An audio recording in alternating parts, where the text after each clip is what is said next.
morning, good morning, good morning. There goes the Daverhood. And there was much rejoicing. Didn't your meds kick in yet? We got David Lefkowitz here. He's a Long Island arts guy. He's got his own radio show. I want you all to really enjoy a wonderful program done by a fine artist. A glorious thing of unparalleled beauty. Dave's gone by. Dave is one of my very favorite broadcasters, so keep on listening to Mr. Dave.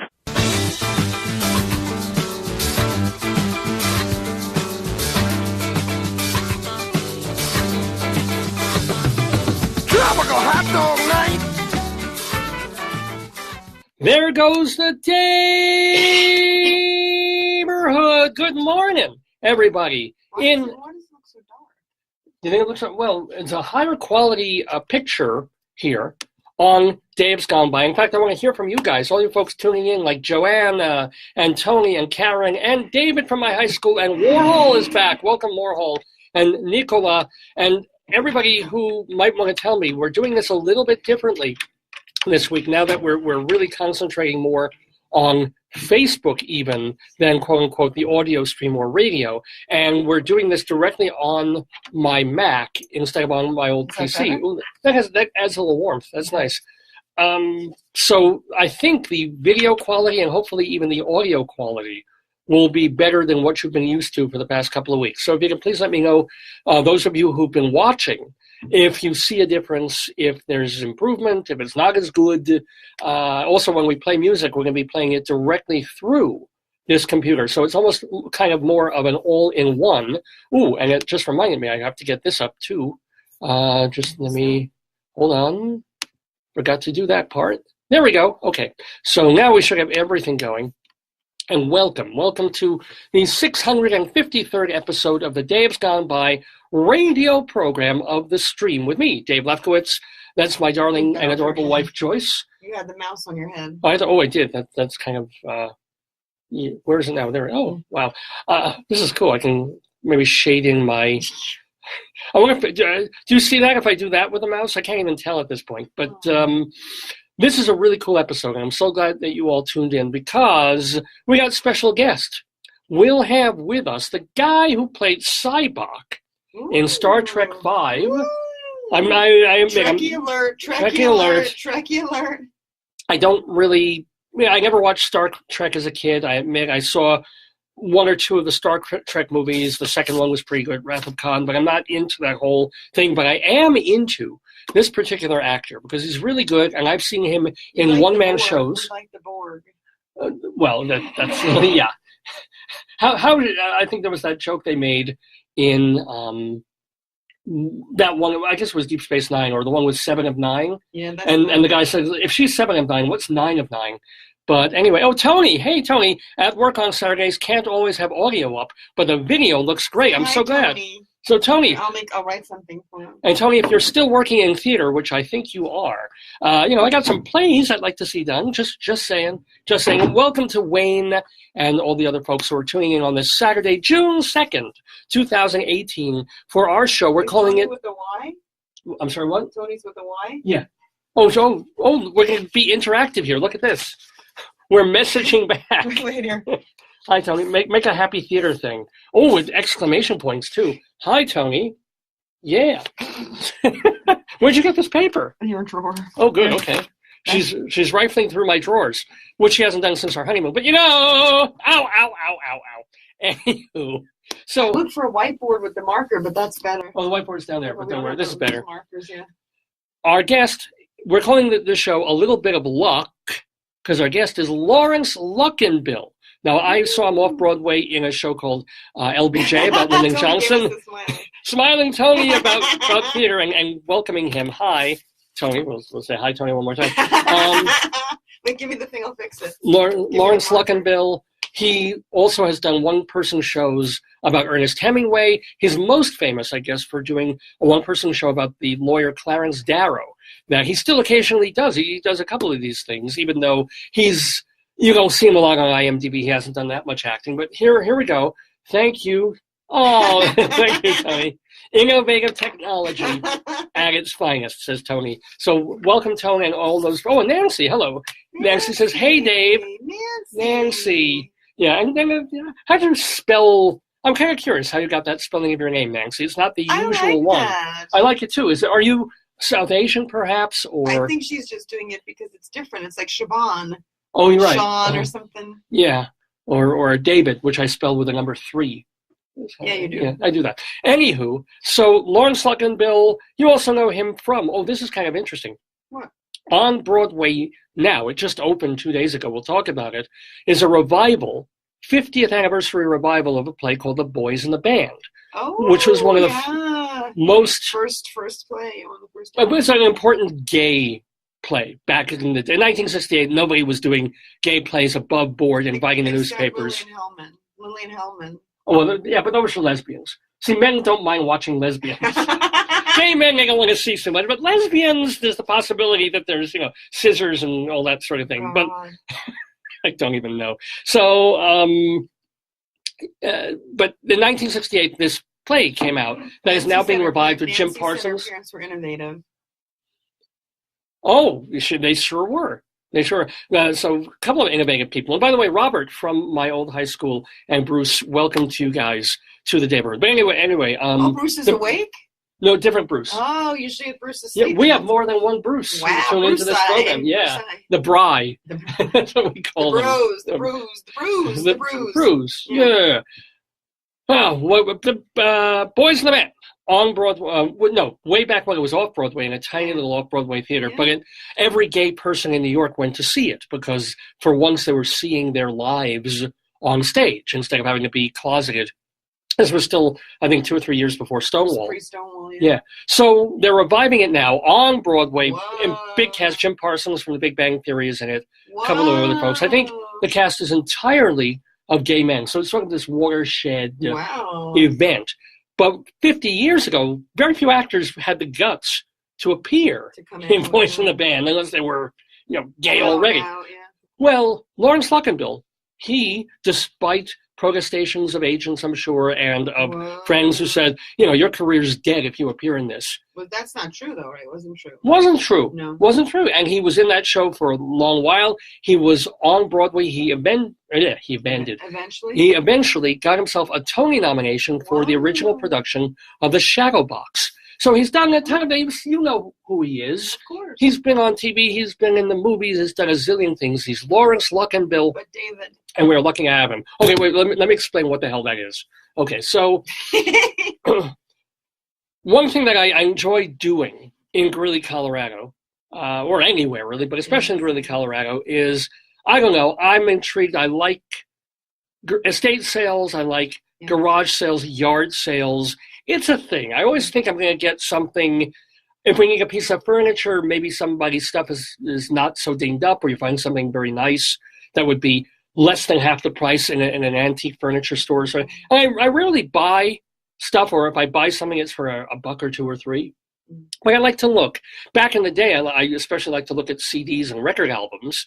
Now it's all digital. I hardly bother. But then occasionally I'll get a DVD or so. That's why I look. And Joyce indulges me in my yard sale things because she doesn't really want to deal, and we don't want to get clothing because we don't trust who's been wearing some old shirt. See, I love it. If I'll go to a thrift store, I'll happily pop some tags and grab thrift store shirts. 1980. Yeah, I will. But for some reason, yard sales and garage sales, I don't like buying somebody else's clothing that's sitting out there in the sun. I don't know. But other stuff I'll get. And we've gotten amazing things, you have to admit, at yard sales. I would say no. CDs. Do you want to explain Bumbo, which is at home? No, just show. We got Bumbo at yours. I will. Show them this one. Well, Bumbo is a giant clown head for bimbo bread. It's like one of those antiques guys where they go out and they take the truck and they find it like antiques in barns. This is the reverse of that. No, this is worth nothing, and it's rather scary. But I saw it, and it was enormous. And they gave it to us for free. Yeah. Well, no, yeah, they couldn't. And I think they would have given us this for free, but you had the money out before anything else. So this. They've had this for over 50 years. I think it deserves something. Yeah, because this literally, like the Boys in the Band, what I'm holding in my hands is apparently about 50 years old. We saw this was it an estate sale? yesterday? They sold the whole house, yeah. Yeah, we were walking through the house, and we didn't find much. We found, and this is exciting, and I may go back today for this, they had like a metal it wasn't copper, a dish that was from the restaurant Potato Brumbaugh that was here in Greeley, Colorado, just until a few years ago, just before we moved here. And of course, anything with potato in it, I have kind of an interest in. So, but we didn't haggle, and they wanted too much, and I might go back where everything's half price today. So I didn't buy that, and I'm a little upset that I did. But we're just poking through tons of clothing and 78s and Christmas crap and clothes and a little bit of furniture here and there. And I see, how do you explain this before I do the reveal? It's a ceramic novelty. Yeah, I guess that's fair. It's a novelty. And so, ladies and gentlemen, why anybody would have this in his or her Somebody home? made it. Yeah, you think? Well, this looks like this was not homemade. Yes, it is. That one has initials on the bottom. There's Really? Somebody painted it, yeah. Oh my God! Wait, you're right. Hold on, this is unbelievable. This says CH 1967. Oh my God! Wow! Whoa! 51 years old. This one doesn't have a date. This one says just CH. Well, that's the child. Okay. This, I know you've been waiting for this. This is the parent. This is what we paid $5 for. No, the set. That's right. So this was 4, and that was 1. Ladies and gentlemen, I reveal what is either a caterpillar or a worm. It's a caterpillar. It's a caterpillar. This. Come on. Is that extraordinary or what? And then it has a child. You can hold it. There it is. There's the child. Yeah. Hold it. There we go. See, this. They're together. They're kind of a set. I know. Nancy just gave us a thumbs up on this. Oh, Nancy. This is now going to be in our bit. Notice the... Rub the Buddha belly for luck. See, it's got a Buddha belly with a little red diadem in the middle, right there. It's got obsidian eyes and a big bucky beaver tooth. I don't think caterpillars have teeth. No, that's the thing. I don't know who or why. It was the 60s. He probably was laid on acid. What? See, could this have been the caterpillar from Alice in Wonderland? No, I think it's somebody's acid fantasy. Mine. LSD. Well, I own this now. What are we going to name him? Well, we've been calling him Wormy for obvious reasons. But we should change. It's not a worm. Now, I'm not going to guarantee this, but if you guys suggest names for our new pet. The baby too. Maybe there's the baby. So it's mother and child reunion right here. We don't know if it's a. It's only an anglet away. He needs some. We're going to get him eyes. Tell them. Yeah, we're going to put eyes in him because he may have had them, but they fell out, or he may never have eyes. Let's see if we can turn that. See, okay. If you want to take turn or give us ideas for naming our new pet worm. Look at this. First, he looks evil when you hold him this way, but then other ways he kind of looks really, really cute. Look at that. Oh, he's sweet. Maybe the person who made him was a dentist because he's got those teeth. Yeah, well, if he's a dentist, he's not a good one because it's like the walruses. Their fangs start protruding through their gums if they don't file them down. Anyway, so if you want to throw out some names in your messages here for what we're calling Wormy at the moment, we would love that. By the way, welcome to Jay and Tony and Chauncey. Chauncey's back, and John and Karen and all the folks who are writing and commenting. As I say, we sometimes see... Maybe we should call the worm Chauncey. Chauncey, would you be offended if we name our brand new Wormy after you? Well, it won't necessarily be named after you. No, it just gave us the idea. Why is Chauncey a good name for a worm? He looks like a Chauncey. Does he? He kind of does. Chauncey. Is he English, perhaps? Or Dante, maybe Dante. Dante? No, he doesn't look like a Dante. We can name the little one Beatrice. Oh, well, Beatrice. Are they both Italian then? I don't know. I don't know either. He doesn't look Italian to me. Okay. What does it look?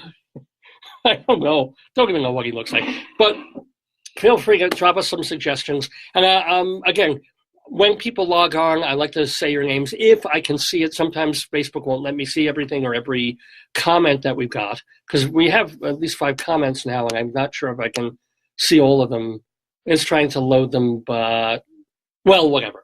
Anyway, great to see you all. It was Nancy and Tony. Yeah. And Tony, I think, gave you a little choo-choo. You gave me a thumbs up. So thumbs up to all of you, and thumbs up to Laurence Luckinbill, who will be our guest in the Daverhood today. Now, that's not the only thing we're doing on the program. We also have our Greeley Crimes and Old Times coming up. That's a fun segment.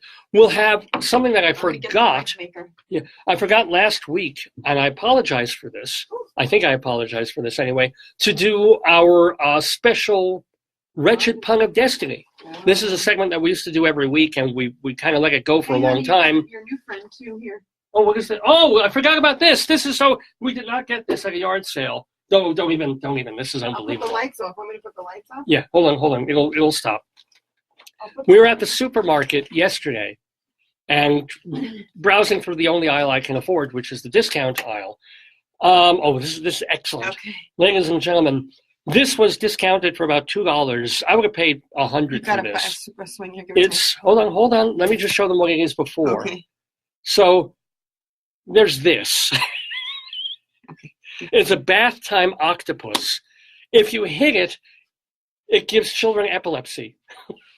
Look at this. It's a bath time toy. Who the hell would want to be in a bathtub with this? Look at this thing. Oh, it's better with the lights on, but when the lights are completely off, this is now part of the Dave's Gone By Detritus collection. I told Joyce, when I die, this is going to have a yard sale, and this is going to be potatoes everywhere, the worm, this thing, tons of other stuff that we have in the house, and people are going to visit this yard sale, and they're just going to look at her and say, what were you married to? It does that. You can also give him tumors. Yeah. Oh, that's why he's laying up. Oh, he has the glow tumor. Let's see if I can do this. It's like a stress. I guess he's a stress octopus too. Yeah. Oh, yeah. You must be squidding. But anywho, wow. We have quite a menagerie here in the Daverhood, don't we? And welcome, by the way, to Karen and Bob and Mary and Bob, too, I'm afraid I'll have to call you today. Because not only did we have a couple of Bruces, but we have a couple of Bobs. So we have the Bye-Bye. Yeah, that's right. Oh, welcome, all of you. So we'll also go for Greeley Crimes and Old Times. We'll go inside Broadway. You know, we're only a week away now from the Tony Awards. I think they're the 71st annual Tony Awards. So we'll be talking theater. And, of course, we have our big Tony show this time next week. So stick around for that as well. We will have, what else will we have?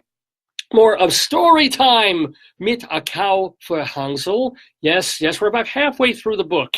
It's only been a couple of months. Will you think he'll ever get a cow? Well, they're building up to it. Okay. And it's getting more and more religious or quasi-religious. So eventually God will provide Hansel and his family mit ein cow, except Hansel's going to work for it. He's going to till that horrible field. And why don't the parents work? They've got their own farm. Oh, okay. The problem is this other guy who's better off has a farm that Hansel can work. Make money. Yeah. So that's why they sent Hansel. Why don't they just do fracking? This is the fracking of the Hansel and the cow. we put the poison in the water, we get the oil out. The poison in the water, we get the... Anywho, what else? And we do have our Colorado Limerick of the Damned. What's the town? The town is going to be Ault. Ault or not? A-U-L-T, Ault. So we will have a limerick involving the town of Ault. Yay. And a Saturday segue of songs in the news. Oh, and I guess I could do, if my throat would just clear up, I could do Dave's Big Dictionary. Do you want me to get you tea? No, I'm good. But if you can grab our Webster's Dictionary from that bag. This is, we do this early in the show. And then later on in the program, here's the deal. Joyce will Joyce will go through the Webster's Dictionary that we have, and she'll literally at random thumb through the dictionary, find a word, and then later on in the show, I've got to talk about the word in some way. I've got to relate it to my life, tell, a story or an anecdote or something. Okay, ready? I is ready, yes. Uh-oh. Mill.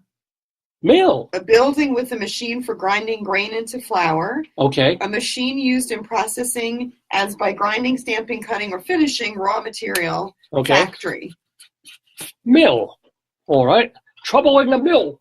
One of our sleigh rods went out askew on treadle. Where's that line from? I have no idea. Well, you'll have about 2 hours to think of it before I get to... Are we asking Octopus? What is Octopus? He smells like lemon, right? Yeah, right. And he smells like lemon pledge. Yeah, right. I know. It's not a bad smell. Oh, here, I'll hold it up, see if they can smell it. Because, we're only about 5 or 10 years away from when Amazon comes up with smell-o-vision on your computer. Or probably QVC will do it. But anywho, is there stuff we want to talk about? QVC do it? Is there something, let's see, any topics that we want to get to before Greeley Crimes and Old Times, my love? Well, we talked about the epilepsy octopus. Yeah. There he is. One thing that we talked about when we went to breakfast with our friends, Friendy, how did this come up of, the idea of natural flavoring? Oh, God, no, don't go there. Well, we have to go, especially since this thing has beaver teeth. Right? Put the hat on him. No, yeah. Let's see how no, it's a little, he'll take a siesta at the moment. There he is. So, I had no idea of this, but apparently there's a rumor, and I'm sure it's an urban myth, that natural flavoring, when you see that on some food or in some beverage, you figure, all natural. From the ground, some kind of fruit. Yeah, from nature, from Mother Nature. Yeah, some extract or dirt. Yeah, or dirt. But apparently, I guess that could also mean animal. And there's this thing, apparently, this meme that said that one of the things that you might find in natural flavoring is gelatin, which comes from animals. Horse food. And this slime that comes out of a beaver's ass. I'm dead serious. And he was saying it was a beaver ass itself, but it's actually this stuff that is concocted. Why would they extract beaver juice when they could get sucralose for sucrose or something, or cornstarch or corn syrup? This I do not know. But the one thing that this immediately led me to after the breakfast was over. Did you research that? I researched a little bit. Which is where I found that we do have websites, some of them believable. What is it called? Beaver? Well, no, here's the deal. Secretion? Those beaver secretions are called castoreum. Castoreum? Yeah. Like castor oil? Is castor oil? Right. Is castor oil from a beaver's butt? I'm wondering. I'm going to look up what is castor oil. Please do. So I'm looking this thing up. I still do not necessarily believe that the natural flavoring you're going to find in lemonade or in cookies is from beaver castor butt plant. See, it's linoleic acid. Castor oil is from a castor plant. Yeah, so now look up castoreum. Castoreum. It said text Orion. Hold on, I heard it. Okay, she might have to write this one out. And this is important, folks. By the way, I'm Dave Lefkowitz. That's my wife, Joyce, whom you can't see. Actually, she's in that direction, except she's really not. She's here. Castoreum? Yeah. Did they not mention it? It said castoreum. Oh, here we go. You should see the face on her. What the heck is that? I hope it's not a beaver ass. It says, is the extradite of the castor sacs of the mature North American beaver and the European beaver. Mm-hmm. They use it and combine it with urine to scent their territory. And you wonder why a lot of men don't like to go down and lick beavers, but What foods is castoreum in? There you go. What food? It said foods that contain castoreum: raspberry-flavored candy, strawberry, vanilla, raspberry ice cream, alcoholic beverages, gelatin, and chewing gum. It doesn't say... Oh, that says enough. Doesn't that say enough to you? Here, look on the... It's beaver ass juice every time you have a raspberry bar. Ketchup, though. Okay, well, ketchup... Maybe Heinz doesn't use... It uses secretions of a tomato rather than of a beaver. It says perfume food use. Oh, wait, here's one. Yeah, okay. This one says, fact check, does your food contain beaver secretions? Does your food contain beaver secretions? Good to know. You want to know, yeah. And those of you who are probably having breakfast, at least, or you in New York, you'll be having lunch about now. So you might want to... They milk the glands to extract the fluid. I don't see the... But I have actually a musical interlude for you, a short one, that... See, well, this is how I go with words. This one says, is beaver butt really used to flavor your dessert? Apparently it is, but it's not beaver butt. It's the stuff that comes out. It's the gland secretions, right? I mean, we drink cow secretion. We call it milk. Beaver butts emit goo for vanilla something. There you go. How is it harvested? Would you eat vanilla ice cream if it was called Beaver Goo ice cream? A trapper can realize profit. They remove the castors right after skinning the beaver, and then I guess they squish it out. And then they use the remaining sacks for Castro convertibles. Ew, that's so disgusting. Why did... I don't know why they do it. They do it. Okay, is there more? No, there's the guy like hacking up a beaver. There's a guy hacking up a beaver, ladies and gentlemen. Look, he's hacking up. See that bloody... Oh, I don't want to see that. That's a beaver hacking up. Oh, whoa. That was rough. Yeah, that was rough. So, but here's the deal. This is the way my mind works. I'm trying to think of, well, castoreum is that substance. But as you say, there's also the castor oil tree. Yeah. I'm sure this is where that's from. But it reminded me of a song I haven't heard in decades that they used to play. I think I heard it on the Dr. Demento show. Yeah. By a musical genius, a brilliant musical theorist named Nicholas Slonimsky, Russian guy. Nicholas Slonimsky, a friend of Frank Zappa and also moved in the classical music world. I guess he did this as an advertisement by request. Maybe he did it just because he wanted to do it. But this is an advertisement, as it were, for some kind of castor oil health product that might have been made with beaver secretions or might not have. This is the classic children cry for castoreum. Children cry for castoria. Yes, they cry for castoria. Mother, relieve your constipated child. Hurry, mother, even a fretful, bilious, feverish child loves the pleasant taste of castoria, castoria, castoria, oh gentle, harmless laxative, which never fails to sweeten the stomach and open the bowels. Anyway, that, ladies and gentlemen, that was Nicholas Slonimsky with his classic advertisement. There is a constipated octopus. He's trying to, it keeps going back in. It's like a turtle in the shell. So, okay, now we talked about the epileptic octopus. We talked about castoreum. Is there anything else we wanted to? No. Oh, you got me a gift this week because our swimming pool's open at our complex. Oh, yeah. And it's giving me a complex. Now, we haven't gone swimming yet, but when we do. Tuesday we will. Oh, this Tuesday? Wow. Yeah, it starts Tuesday. So, do you want to tell the kind people at home? No, you tell them. It's your show. Well, no, but you were the one who got me this unbelievable gift. You tell them. All right. Okay, so. Want me to show the picture of you? Here, I'll get the picture. Yes! I'll get the picture, of course.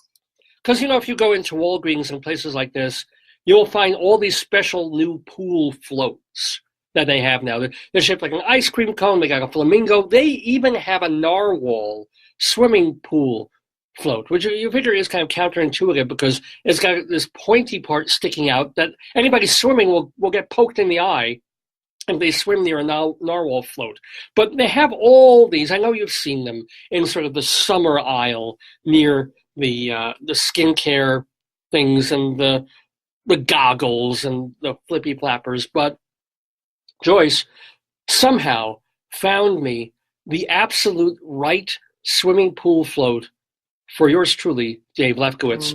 And she has a picture of me holding it and being really smiley and happy and overjoyed about this.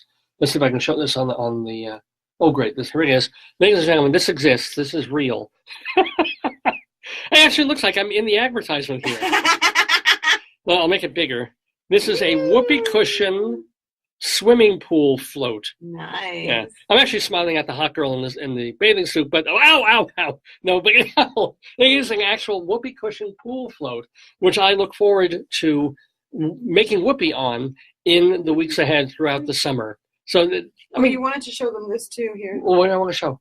Skullcap. Is this a beaver ass? Oh, I saw. Yes, we saw this in Sprouts. I did not buy this. I probably should have for Rabbi Saul Solomon. No, damn, not me. I want to set it up before I show them. I was like, why are you showing me? I'm the one who took the picture. Yeah, but I want to explain what this is. Like, Rabbi Saul Solomon, who will be interviewing Laurence Luckinbill later in the show, Awesome.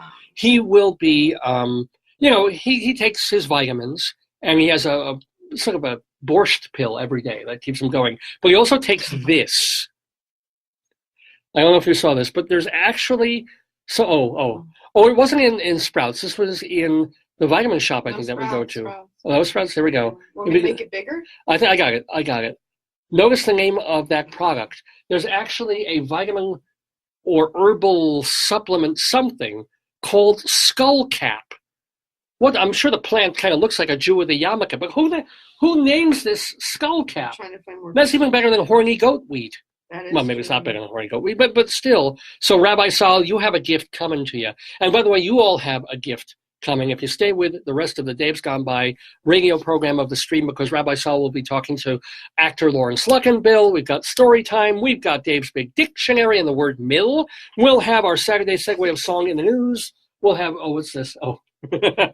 Unfortunately, I can't bring him home, but that's our man. That's Big Dave Venable. Do the happy from dance. Happy dance. He was very happy because they had somebody who was ribs and with a smoker. I think for him, that's like the closest he can get to heaven. There's a smoker. Because you can always tell he's disappointed when he gave him like that sponge or something. He was doing like a sponge. Well, because they got a pineapple-scented sponge, and he's trying to be excited about it. But he just wants to eat. I know. That's all Big Dave wants to do. So then, as a reward, he gets through this stupid pineapple sponge thing, and then there's a guy with a smoker who's making ribs, prime rib, hamburgers, and hot dogs. Oh, he likes macaroni and cheese in the smoker. He's like, oh, mac and cheese. Oh, Mary. Oh, happy dance. I can actually do this if I turn myself all the way around in the chair. Happy dance. Happy dance. Those of you who don't know what I'm talking about, check out Dave on, not me, Dave, but Big Dave Venable on QVC. Yeah. Anyway, welcome, by the way, to Mary and Bob and Laurence, not Laurence Luckinbill, whom we'll be talking to later, but a different Larry, Hetty from Chicago, and Mark. Rabbi Saul loves your icon, Mark. He's got a Mogen David Jewish flag on there, the flag of Israel. So, yeah. Anywho, what else are we talking about? Or should we just get to Greeley? I don't think you can top any of the anus of the beaver. In case you missed it, Hetty and Mark, we bought a worm at a garage sale this week, so we were talking about that. Show them the baby. I think Hetty might like the baby, and Mark might like the baby one. Okay, here we go. That's sexist. Well, because he's cute, Mark too. Okay, well, Mark really love babies. There we go. Here we go. There. It's really hard to sort of show the baby worm doesn't have thing. eyes, though. We have to get eyes for the baby. Oh, there he is. Okay. We'll go to Michael's. We have that coupon. You have like 40% off. Oh my gosh! Yeah, we got to use that. Yeah. Okay. So let's get to, without any further ado, Greeley Crimes and Old Times. Here on Greeley Crimes and Old Times on the Dave's Gone By radio show of the stream on Facebook. We're here every Saturday from 9 until noon or thereabouts. Here in my office at the University of Northern Colorado. Somebody's mad. Uh-oh. Is Pateo mad that we're neglecting him? No. Yeah. Yeah, he hasn't been on the show today, so he wants to be. Yeah. Yeah, I think Joyce is just doing this so at some point they will institutionalize me. They're just put him with the other one. Put him with King Knish. They'll talk to me. They'll say he seems normal, and then she'll just show him an episode of this program, and they'll be like, "Yeah, we'll commit him for a couple of years." But Greeley Crimes and Old Times here in the Daverhood. This is a segment we've been doing for a long time now, courtesy of the Greeley Tribune, our local newspaper. Boing, boing, which. They have two different articles that they do every week. One of them has to do with phone calls that come into the Greeley and Weld County Police Department from people who think they need help, and they really do. And then you've also got 100 Years Ago. It's a column put together still by Mike Peters. He invented the column decades ago, and he goes into the newspapers from, 100 years ago. And David, is it okay if I sit on the floor? Yeah, just make sure you talk or get close enough to the to this. Joyce just, I don't know why. She doesn't want to be on camera. Oh, that chair hurts my back. Yeah, no, but she's a pretty girl. I don't know. She's resting herself on. You good? Yeah, actually, I think they'll hear you about as well as they hear me if you speak up. So anyway, we do this segment where we celebrate life in Weld County, both now and literally 100 years ago. That's wormy going across. That's evolution. right in one moment is evolution right there. Are you ready, babe? Yes, sir. Okay, here we go. Police responded to a 21st Avenue report of trespassing. The caller said a man knocked on his back door claiming to have lost his phone while playing hide and seek in the caller's backyard. Is that a thing now? Because there's a movie that's going to be opening up next week called Hide and Seek. Most adults don't play hide and seek. You sure? Children play that, yes. Mm. I like to play hide the salami, but that's a little different. Ow, ow, ow. You got me right in the kishkas there. Okay. Don't hold that on. Okay. Police responded to a local high school for a report. Now, what would you do about this? You as an instructor, me as a well, you're a professor. I'm an instructor, I'm but associate professor. Police responded to a local high school for a report of a student wearing a shirt that read, quote, "Keep calm and carry a gun." You know, it's very difficult because I taught in schools that were in all sorts of areas, right? Yeah. And some schools, they don't allow certain colors because they're gang affiliation, right? Or certain things or certain numbers or gang affiliation. But I think the issue is it's a freedom of speech thing, but I think it's in poor taste with the recent events that have happened. You know, like, I don't think if it makes the other kids uncomfortable, that's a problem. Yeah. I think. Well, teacher, I would be an uncomfortable teacher, I mean, even if it's a joke. Yeah. I wouldn't be uncomfortable as a teacher, but I think the kids being all the high school shootings and stuff, I think it's not timely. You know, the problem is, it's like, you can't scream fire in a theater. So if it's upsetting the students or it's creating disruption, because I remember one time when I went to it was a religious high school. Yeah. It's actually called Christ the King. Amazing how we ended up together, right? Yeah. And so I remember that somebody had a shirt that said something, and I don't know what it was, but they said it was just too distracting and it was upsetting to students, so they asked them to change. Do you remember? I mean, now you don't remember what it was. Were you upset? It wasn't in my class. I don't know who it was. Huh. But I know back when I was in second grade, you were talking about colors before, my teachers always had a problem with yellow. If they saw me with yellow around my shoes. That's pee-pee time. Then they'd send my mother in with change of clothing. That's pee-pee time. Yeah. It's different. It's different? Okay. Anywho. Yeah. Wow.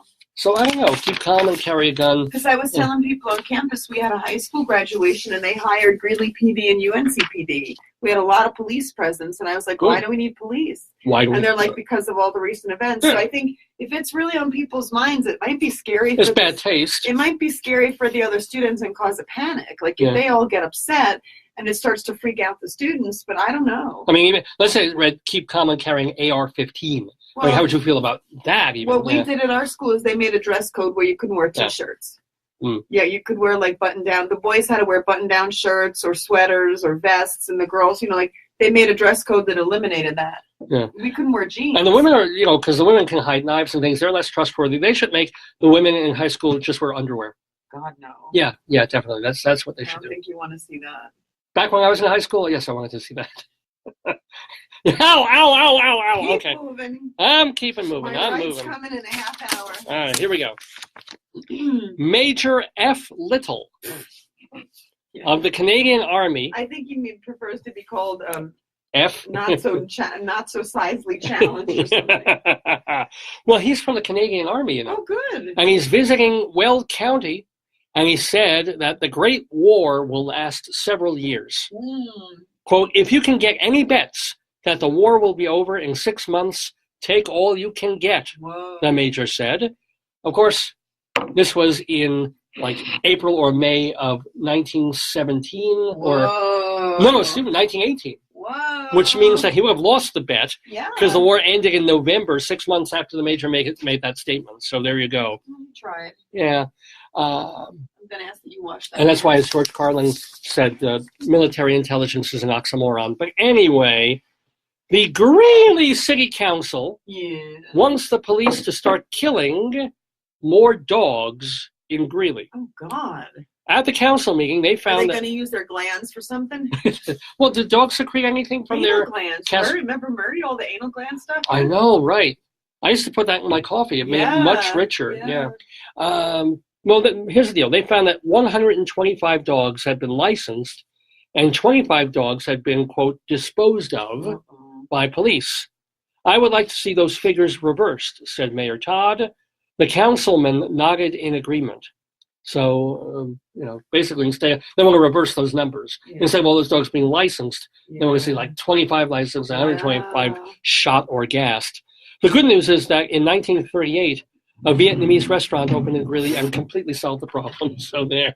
That's crazy. Thank you very much. A blacksmith. Ooh, cling, cling, cling. I don't know where to do my thing. I don't know. Cling, cling, cling went the blacksmith. Let's see. Wait. How's a blacksmith? Oh, that's good. That's a good blacksmith noise. A blacksmith near Farmer's Spur announced that he was against the war and would not support the Red Cross. Uh-oh. A gathering of men showed up at his shop and escorted him to Greeley, where the city judge explained the importance of the Red Cross. Wow. The blacksmith said he is now a Red Cross supporter and donated $16 to the cause. And amazingly enough, he also now has to stand for the Star-Spangled Banner at football games. Wow. Interesting. Yeah, isn't it? What a town this was. You need some castoreum. Police, actually, I would figure when that gathering of men came for him, the last thing he wouldn't need a laxative. He was ready. Police responded to a library for a report of a man in the bathroom. Oh, God. Without any pants. Well, where else would you be? Listen, if you're not going to wear pants in a library, the bathroom is the best place to be. Right, not in the children's area, not checking out your books. Go in the bathroom. As a matter of fact, that was my problem in second grade. I went to the bathroom while wearing pants. If I had taken off my pants, there wouldn't have been a problem. Police responded to a park. They never say a call anymore now. Well, I'm also rephrasing some of these because it's just a call. So police responded to a park on 14th Avenue. It's sad when the parks call the cops. That's pretty sad. I know, it's their only recreation if you think about it. Oh, help us, Lord. People were hanging homemade signs in the parking lot that read, quote, low rider parking only. Yeah, I don't know. It might be racist or something. If you figure like this area of the park is where people who drive lowriders. You can't reserve a spot. Oh, is that what that means? That's why it's public. So you can't, if you have a condominium or whatever, and I never wear them. No, but if you assign spaces or something, you can do it. But if you go to the Ice House parking lot, you can't put up a sign and say reserved for David. So that's why you can't do that. So they were trying to do that, then you cannot do that. By the way, welcome to Mark and David and Paul and Edward and all the folks watching on this Saturday. It's 9:45 Mountain Time here in the Daverhood, where we're in the middle of Greeley crimes and old times. A piano salesman. Well, he's been having a difficult time. He's kind of like that blacksmith because he slurred the Red Cross. What the heck? Oh, this is old times, yeah. Yeah. He said it in Fort Collins, and then Larimer County Sheriff E.A. Cook biffed him smartly on the jaw. Biffed him?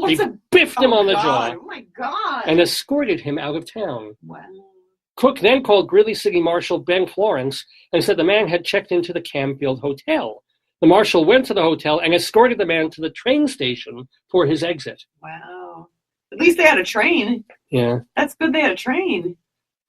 Well, back then. Yeah. Yeah, you could have gone all the way to Denver back then, and now we can't. Amazing. Although, I guess the Red Cross was some kind of, I don't know. Well, because, a lot of people supported. I told you my uncle he liberated some of the concentration camps, and he was a soldier. Yeah. And his personal theory was that the Red Cross stations were outside of the concentration camps. And he said when he liberated people, he knew. They knew. That was my uncle saying, but... This was 30 years before that. But you're allowed to say this is America. But I think it's like a form of nationalism. I don't, who knows what it meant. Now, you can't call the Red Cross a cunt. You can't do that now. Don't say that word. I'm just saying. Don't say that word. Well, that's the whole Samantha Bee word. I don't like that word. Please Don't say All right, fine. I'm just saying. Apologize to your viewers. I apologize for saying the word Don't that. say it. Red Cross? Yeah. Yeah. Why do you hate that word? Keep going. Fine. All right. You don't understand. You're not a woman. You're a marginalized male, but you're not a woman. Basically, yes. Thank you. My wife just called me a marginalized male. In fact, can I have my testicles back later? No, you're not the hegemonic. You're not a white man. I know. I'm short. That's the Anglo-Saxon Protestant WASP is the dominant group. I'm not Anglo-Saxon. Aren't I? No, you're Eastern European. Oh, that's true. Oh, wow. Yeah. I really am marginalized. Yeah. Oh, well. Did you hear about the pack of fake butter? It was marginalized. Keep going. That's a joke right there. Okay, here it is. Thank you. Marginalized. I'll do that. Yeah. Keep trying. But anyway, what else? Forget your syllables. Police responded to a call on 27th Avenue about a bird that was injured and unable to fly. Oh. When police told the caller they weren't trained to deal with wildlife, the caller got upset and said they were committing, quote, animal cruelty. They should have called our neighbor the critter keeper. Now, police told the caller to put the bird back where he found it. Yeah, that's what they were supposed to do, yeah. Police later went to the scene, and they discovered that the bird was not hurt. It was just a fledgling that hadn't yet learned how to fly, and they released it into the wild. Happy ending. Happy dance. When I'm below you and you're spitting, it's not a good time. Happy dance. So, police get a bad rap, but that's a nice, happy, good story. Someone gave the police the bird, I think. Oh, that's right. At an Army base in Texas, cadet pilots are warned to never leave their airplane in a field. Stay with it and protect it from cattle. What? Texas cattle have been eating the wings off airplanes left in the field. Why? I don't know. Why? Maybe they're low in iron. They need some heavy metal. That could be it. You know what a cow's favorite airline is? JetBlue. Hold on, that deserves something. That deserves something, doesn't it? Thank you ever so much. Yes, ladies and gentlemen. All right, we want to go outside Greeley for a moment. Oh, we do. Wait. This is our elsewhere. We have about 40 minutes, so. Oh, okay, so I'll slow these down. I'll make this last even longer. No, but I can go whenever you want. Great. Okay, here we go. This is Dateline America. Ooh. NPR reports that. Don't forget your word of the day. Oh, well, that's later. The dictionary is much later. Yeah. But NPR reports that Hasbro. No, we know from what do they make? The Twister. I want to get the game Clue. I don't know if that's Hasbro. I don't know. I want to rent it from the library so we can play it. But we need more than 2 people, they told me. So we'll get our friend. Yeah, maybe Friendly will play. And Friendly, if you're on there, will you play Clue with us? Yeah. Funny you don't look Clue-ish. That's right. Yeah. Maybe I'll ask them. Go ahead. To do that, yeah, fine. But anyway, this is about Milton Bradley tends to make those kinds of games. I could be totally wrong about this, but Hasbro makes things like hula hoops and Twister. Yeah. Hasbro. So probably all those ones you like that poop or defecate, like the sheep that poops and throw the poop, all those. Yeah. You know those Take a whiff. It smells like lemon. Exactly. Why does it smell like lemon? Here's the deal. Oh no. I don't want to know now. Hasbro has persuaded the U.S. Patent Office to trademark the smell of Play-Doh. Ew. I know. The company said the scent is a sweet, slightly musky vanilla fragrance. You know it does have a smell. Oh, and of course, it's a famous, everybody knows the smell of Play-Doh. A lot of kids eat it, too. They like that smell so much they eat the Play-Doh. With slight overtones of cherry. Oh, come on. Whoever said that has too much time on their hands. There is already... Want me to get a picture of Play-Doh? There is a cologne... Oh, give me made by a brand called Demeter. Why would you wear... It's Play-Doh scented cologne. Sick. Who would wear it?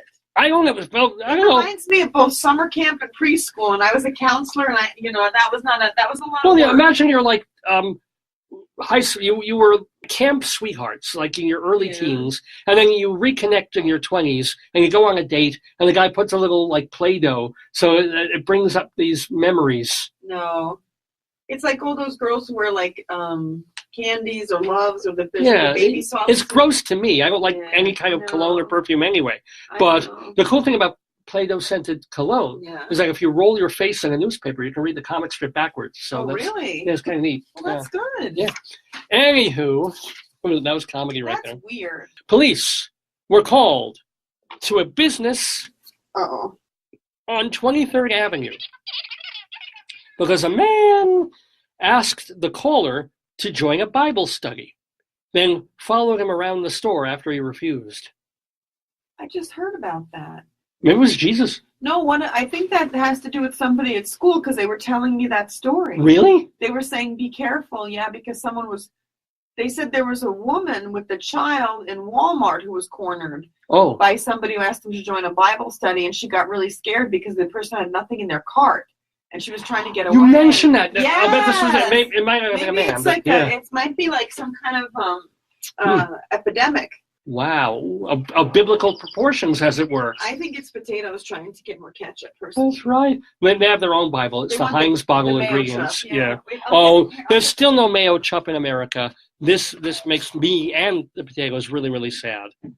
We do have. Well, I don't have ketchup there. I got ketchup over here. Here's their Bible. Oh, this is the potato Bible right here.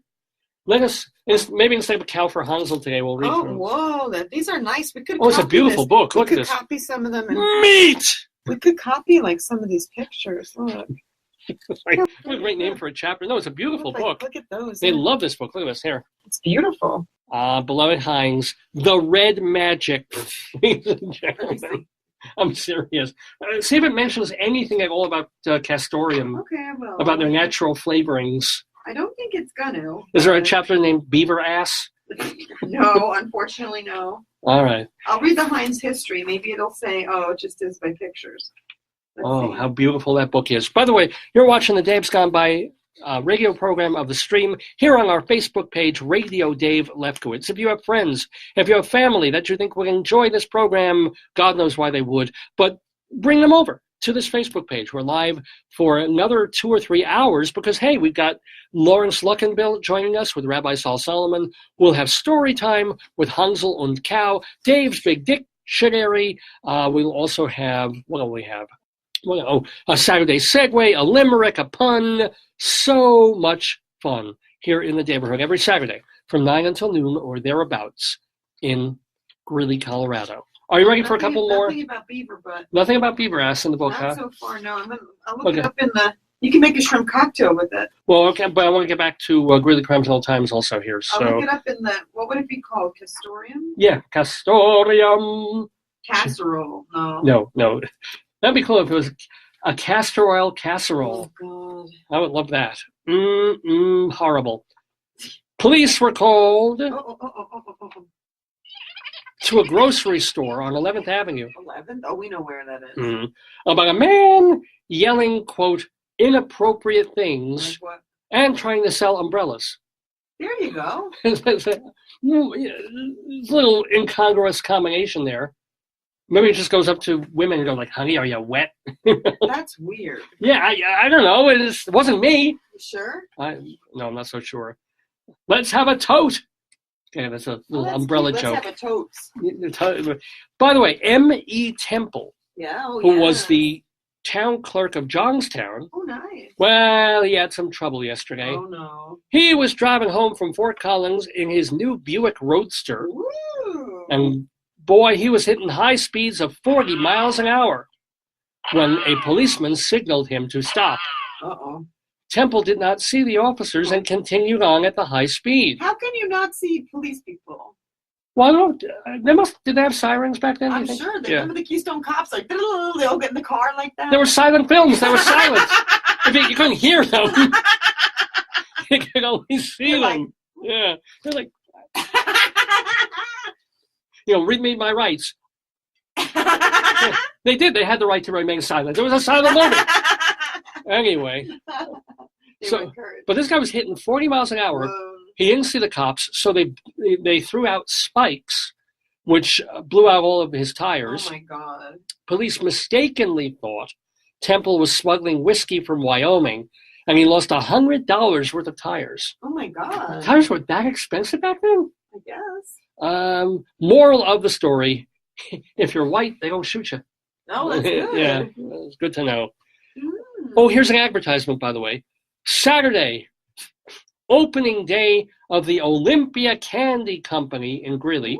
Ooh. At the corner of 8th and 9th. Uh-oh.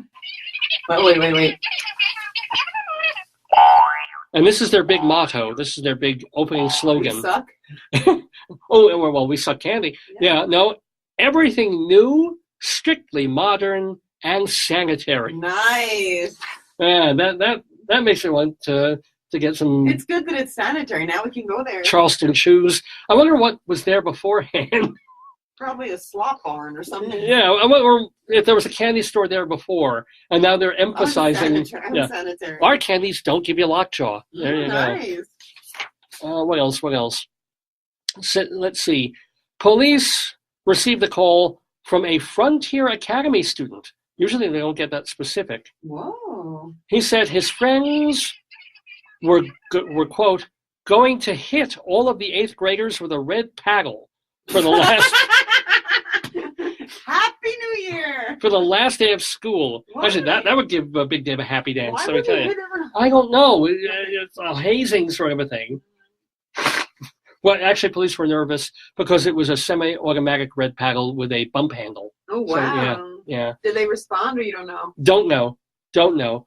However, on the same day, Yeah. someone reported that their scooter was stolen by a person in a red jumpsuit. Maybe it was Evel Knievel. Or Evil Stupid. If you're trying to steal a bicycle or a scooter and get away. Because you don't remember the face of the person, you remember the red jumpsuit. So if he takes off the jumpsuit. Yeah, you don't remember the face. You see it's somebody wearing it's like if somebody, is wearing like a zebra costume or someone's wearing like a cow costume. You say the person who did it was wearing a cow costume, but you don't remember the face of the person. Yeah, that's why if I ever commit like a bank robbery or something, I'm going to go in full beard, the cap, the glasses and everything, and just shave immediately. You think people will still recognize me? Yes, your shirt will give it away. Yeah, that could happen. Anywho, what else? By screaming, please watch Dave's Gone By, that would definitely Yeah, I have a sign on my getaway car. Tune in and watch Dave's Gone By. Saturday mornings, 9 a.m., yeah. Here we go. That would not be a wise choice. Oh! What? Oh, my God.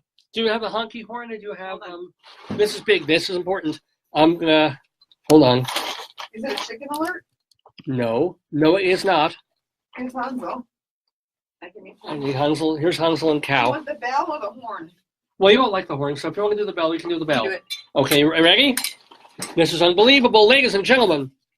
Potato alert! Potato alert! Here, hold up. Potato alert! Oh! Here, take that. Thank you. Potato alert here on Greeley Crimes and Old Times. This is super exciting, ladies and gentlemen. Are you ready, babe? I was born ready. It's opening day for the Colorado State Baseball League. Ooh.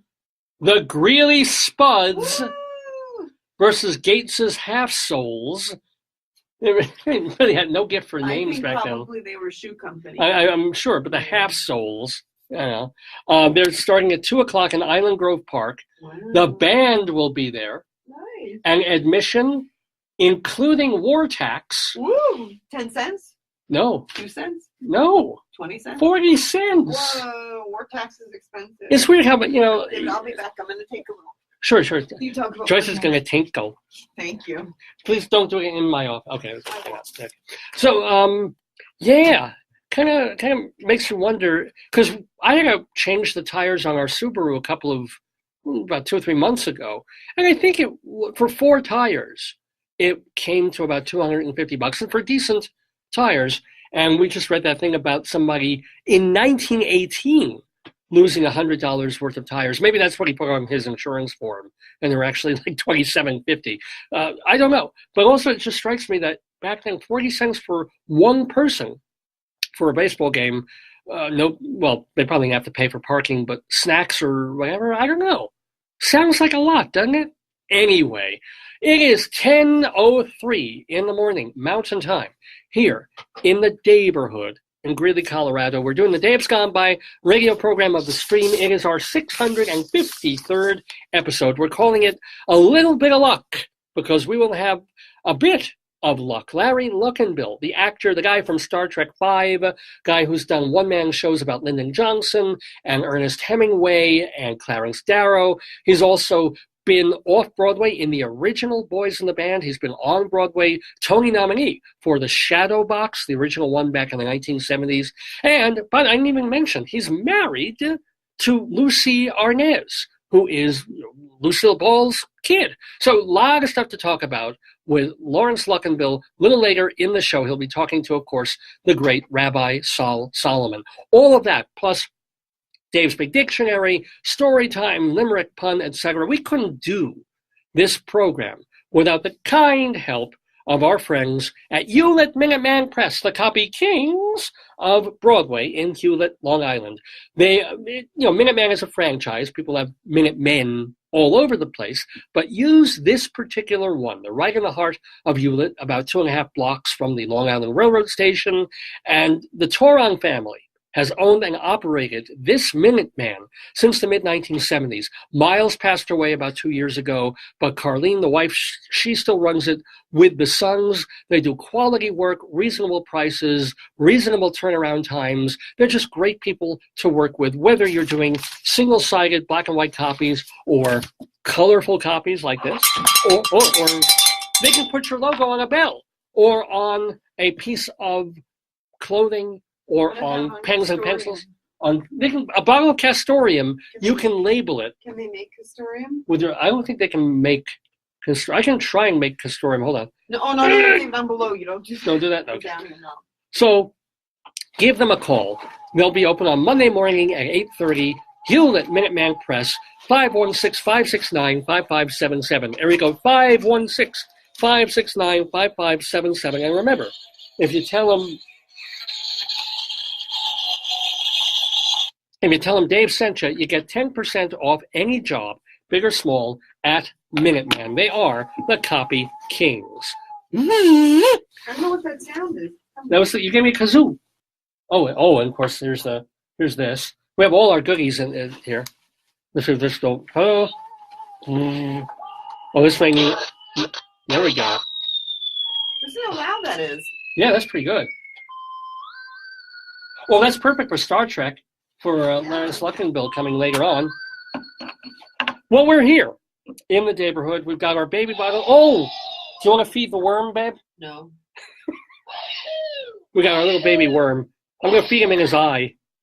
Oh. Okay, drink up. There we go.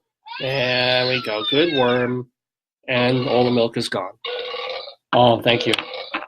Good work. Oh, yeah, I didn't even have to burp him. No. Kind of glad about that. So what shall we do next? Normally this is where I do Inside Broadway. Do it. I'm going to listen to it. I'll get ready to go. You do your show and bring it back to me. Cool beans. Maybe you could do wearing your hat because it's summer. Yeah, because it's summer. So, ladies and gentlemen, what Joyce mentioned is absolutely true. It's almost summertime. I mean, we've got 2 more weeks really before, or 3, June 20th, I think. So we're still in spring, technically, even though it's going to be like 90 degrees out today. But my mind is 2,000 miles away at this point because it's theater time. The brand new Broadway season just started, and even more importantly, the Tony Awards are happening next Sunday, June 10th. For your big show, honey, right? Yeah, well, our show will be on the day before, next Saturday, 9 until about 1 in the afternoon. I was going to say 1 in the morning, but no, 1 in the afternoon. We'll do our 14th annual Total Theater Tony special. I'm going to tell you all about it as we go inside Broadway.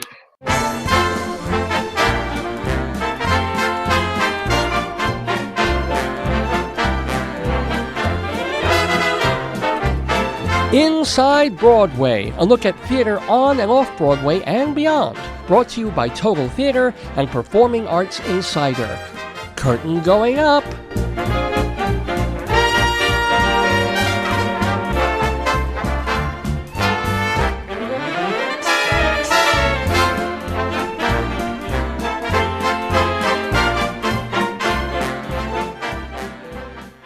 Every Saturday, here on Dave's Gone By, because I've been a theater critic for about 30 years. I'm a playwright. I'm an actor and a director. Also, certainly a theater journalist for a whole bunch of years. You can tell by my press hat.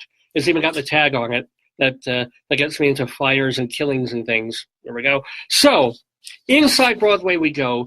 Let's talk about last Broadway season, 2017 to 2018, which just ended a week ago. It was weird. It was a 53-week season. Every couple of years, they kind of have to do that, I guess, because of leap year or what have you. So normally the weeks are 52. The years are 52 weeks. This one, 53 weeks, which helped contribute to a record-breaking year in terms of box office and attendance on Broadway. For example, the Broadway League reports that for last season, total attendance reached a record of 13,792,614 patrons. And that is a jump of about 400,000 because last year's was 13.3 million people. And in terms of money, well, you know, Broadway is raking it in hand over fist. Shows grossed a record of just about $1,700,000, which is way up over the year before, which was 1.45 billion, which was over million. Billion. That's billions. Excuse me. $1.7 billion this season. Now, the year before was 1.45 billion. The year before was 1.37 billion. So it's just been going up and up and up. Attendance was up 4%. Grosses were up 17%. And the Broadway League took pains to point out that even if it had been just a 52-week season, even if they haven't added on that last week, it still would have broken records in terms of attendance and box office grosses. League President Charlotte St. Martin said, quote, 80% of the shows this year had tickets under $130, and 60% of the tickets sold were less than $101. Me, not always working and when I'm not teaching, I'm on unemployment and looking for work and stuff. To me, $100 is still a lot of money to pay for 2 hours somewhere. I mean, some of you have jobs, you make six-figure salaries, God bless you. But I don't know if I would be boasting that 60% of shows were under $101. I would boast if I were trying to get students in there and older people or people on fixed incomes. I would try and find the figure at this point of how many tickets were under 40, that were inviting for a college student to go in the back row and just catch Broadway however they could. To say that, you can get a ticket for $99 and that's a bargain, I still, maybe I'm already too old to appreciate that, but I just don't. Anyway, the other thing that's interesting about this past season on Broadway is that 33 new productions opened, which included 10 musicals, 7 were brand new musicals, 3 were revivals, and 20 plays, 10 original plays, 10 revivals. Okay, and there were 3 special engagements, right? I think Bruce Springsteen is counted as a special engagement and Home for the Holidays. But the year before, 45 new shows opened on Broadway. Now, why is that such an attrition in the number of shows opening, of new shows? And it's actually a kind of a good thing. What it means is shows are running longer.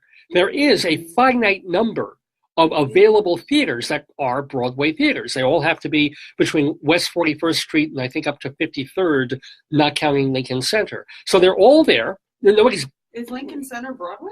Well, Lincoln Center has 2 theaters in it. Does it count one is, sorry? Does it count as Broadway? One of their theaters is the Vivian Beaumont Theater, and that is Broadway. Yeah.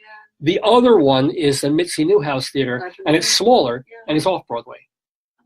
But it is the only one, as far as I know. That's weird, yeah. Yeah, of theaters that is on a Broadway contract that isn't past 53rd. Yeah, that isn't in Midtown or 55th it might be, but weird, yeah, it's just one of those strange things. I always think it's like 42nd or between 42nd and 45th is like.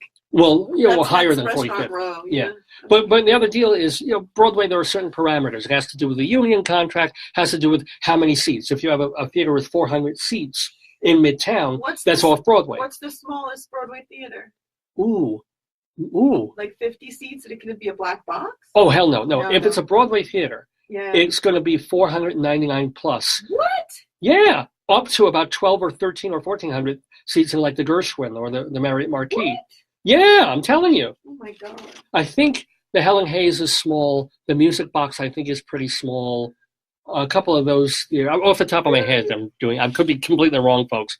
But that's why you'll have some Broadway theaters that are 500, 600 seats. And some of the big musicals, the Schubert's pretty big, are going to be in theaters that are 900, 1,100 seats. Wow. Yeah. Doesn't feel that big. Those old theaters don't feel that big. Well, but also you sit there and you got no room for your elbow and no room to go take a pee at intermission because they're intimate at least. So that's the trade-off. That's true. And again, that trade-off of there's only 33 shows opening because a show that back in the day might run 3 weeks and close, now it runs half a year and closes. Or shows that would have been hits, which meant a year or 2 year run, they're still running from 3, 4, 5 years ago. So theaters aren't opening up. They're trying, and they've reopened one like the Hayes Theater has been taken over by Second Stage. So the Helen Hayes was around for a while, and then they revamped it and then took it over. Wow. And honestly, if it wasn't for Second Stage, the Roundabout, and Manhattan Theater Club, we'd probably get like 5 new plays a year. Really? Honest guy. If it weren't for those institutional houses that were off-Broadway places that moved on up, I don't think we'd hardly get. Nobody would take a chance on a straight play. They just do musicals. Money. Lots of lot of money. Yeah. So thank God that we've got these places that are doing plays. So anyway, so that's the news in terms of the season. Last season on Broadway, record numbers and some things to get a little worried about. Was not a great season for new plays, interesting season for new musicals, and just not that much product as compared to other seasons. So we'll see if that changes this year. Did off-Broadway increase then? I wonder if everybody who would have done Broadway maybe chose off-Broadway. That's a good question, but off-Broadway is also everywhere, yeah. Not only that, off-Broadway has these institutional places. So no matter what, they have a season. So they'll choose 3 or 4 or 5 or every season. That's true. No matter what. If they have a hit, it goes on or they transfer it or something. Like so, like the Vineyard Theater won't do 4 plays one year and 8 the next. It's like they've got a season. They're going to do that many plays. Anyway, want to let you know that one of the guests on our upcoming Tony show next week is our great old friend Simon Saltzman. Oh, how is he? Is he still the head of the Outer Critics? He is the president of the Outer Critics Circle, and he hosted their awards ceremony last Thursday night at Sardi's. Did you get an award? Did I? No. For the outer critics? I got an award for having Outie? I don't have an Outie belly button. You have a cute belly button. Thank you, dear. So, Potato, did you get an Outie award? No, not even a spotty. Oh well. No, don't say anything. Sorry, Potato. I'm sorry. Maybe next year. So I just want to let you know about the Outer Critics Circle Awards, which mix, by the way, both Broadway and off. So unlike the Tonys, which are only Broadway, so picky. Outer Critics, they talk about both. So the most... Outer Critics means they're from outer space? Some of these people, no, just kidding. And I am a voting member of the OCC, so I know if we're down with OCC. Yeah, I'm down with OCC. Yeah. Well, I'm sorry. What was the question? Yeah, are they from outer space? How come they're Outer Critics? They call them Outer Critics because it's the idea is it's an organization of people who write about Broadway. They write about New York theater for papers and magazines that aren't necessarily in New York. What are those things? Papers and magazines? What are those I know. Things? They're gone. They're lost. These things you sometimes pass on supermarkets and they have pictures of Melania Trump on them. Those are magazines. I know. But back in the day, so if you had somebody writing for, let's say, the Saturday Evening Post or the Washington Post or the San Francisco Chronicle, they were writing for papers outer I of see. that internal, as opposed to the daily news. Corrientes and Antes de Corrientes. Yeah. Or Time Magazine or places like that, let's say. So, and I'm a proud member of the Outer Critics who gave most... I miss Simon. He's really nice. I like him. Oh, Simon's wonderful. We had a lovely trip to Ireland with he and his wife. Well, you can hear him next Saturday on our Tony special. But he hosted the OCC Awards, which I think I mentioned this already because the winners were already announced. But really? Harry Potter got the most wins with 6. You said it was good because it was hard to do on stage, right? Yeah. No, I thought they did a really good job. Hard to do the magical stuff. Yeah. I mean, I wasn't enthralled like a lot of people were. But it was you're good. not a fanatic. Yeah. You don't, you know. True. I'm a potato fanatic. Yeah. I forget the house I was in. You know, there's the house of Harry Potter. I'm one. Was it Gryffindor? I think I'm Ravenclaw. Maybe. Yeah. If you're... How do you figure that out? There's a quiz you take. Oh, okay. I took a quiz. I'm the one with the people who like to read and think. Somebody smelt my farts and said I belonged in Hufflepuff, so it'll be more like Hufflepuff, considering... We're in Colorado. It is like Hufflepuff. But anyway, the Outer Critics gave the best play to Harry Potter. Off-Broadway play went to Admissions. Musical. What's that about? Admissions? Yeah, it's all about admissions in a school, like either a high school or a junior high, to get into... Oh, God, yeah. And the ramifications of that, white privilege and all that sort of thing. It's called tracking. It's called cumulative advantage, disadvantage. Yeah. A number of people have called that show the best play of the year, Admissions. Whoa. And then best musical went to SpongeBob SquarePants, the musical. Why are you looking at me? It was not a banner year in musicals. And for a lot of people, the best... I know, bring back Carousel. I know, they did. Bring back Carousel. Well, the thing is, a lot of people say, well, why didn't the Bang's Visit win? Critics seem to love that one. Not enough music. And I'll remind you that both the Drama Desk and the Outer Critics Circle voted on the Bang's Visit last year when it was off-Broadway, so they can't re-vote. That's terrible. Why didn't they hold it back for Broadway? Because they didn't know. Yeah, well, yeah, you won't know when you open a show off-Broadway if it's going to click and become a Broadway potential hit. So, but that opened up the way for SpongeBob, which actually people really like that show. I didn't get to see it yet, but... Maybe it's a heartwarming one. Perhaps. I'm going to get going, my love. People go see SpongeBob, and they really soak it up. They could go watch Big Dave and get those pineapple sponges. Oh, Mary! Doesn't this work so great? He tried to eat it, but I think that then he'd need the castoreum for constipation. That's true. Anyway, what else? And at the Outer Critics Circle Awards, let me just give my wife a huggy. I gotta go. Hey, baby. See you later.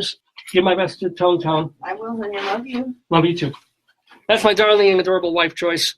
Love you, sweetie. Love you, honey. Have a good show. And I'll be home after this. So. Okay, so take care of the potatoes. I shall.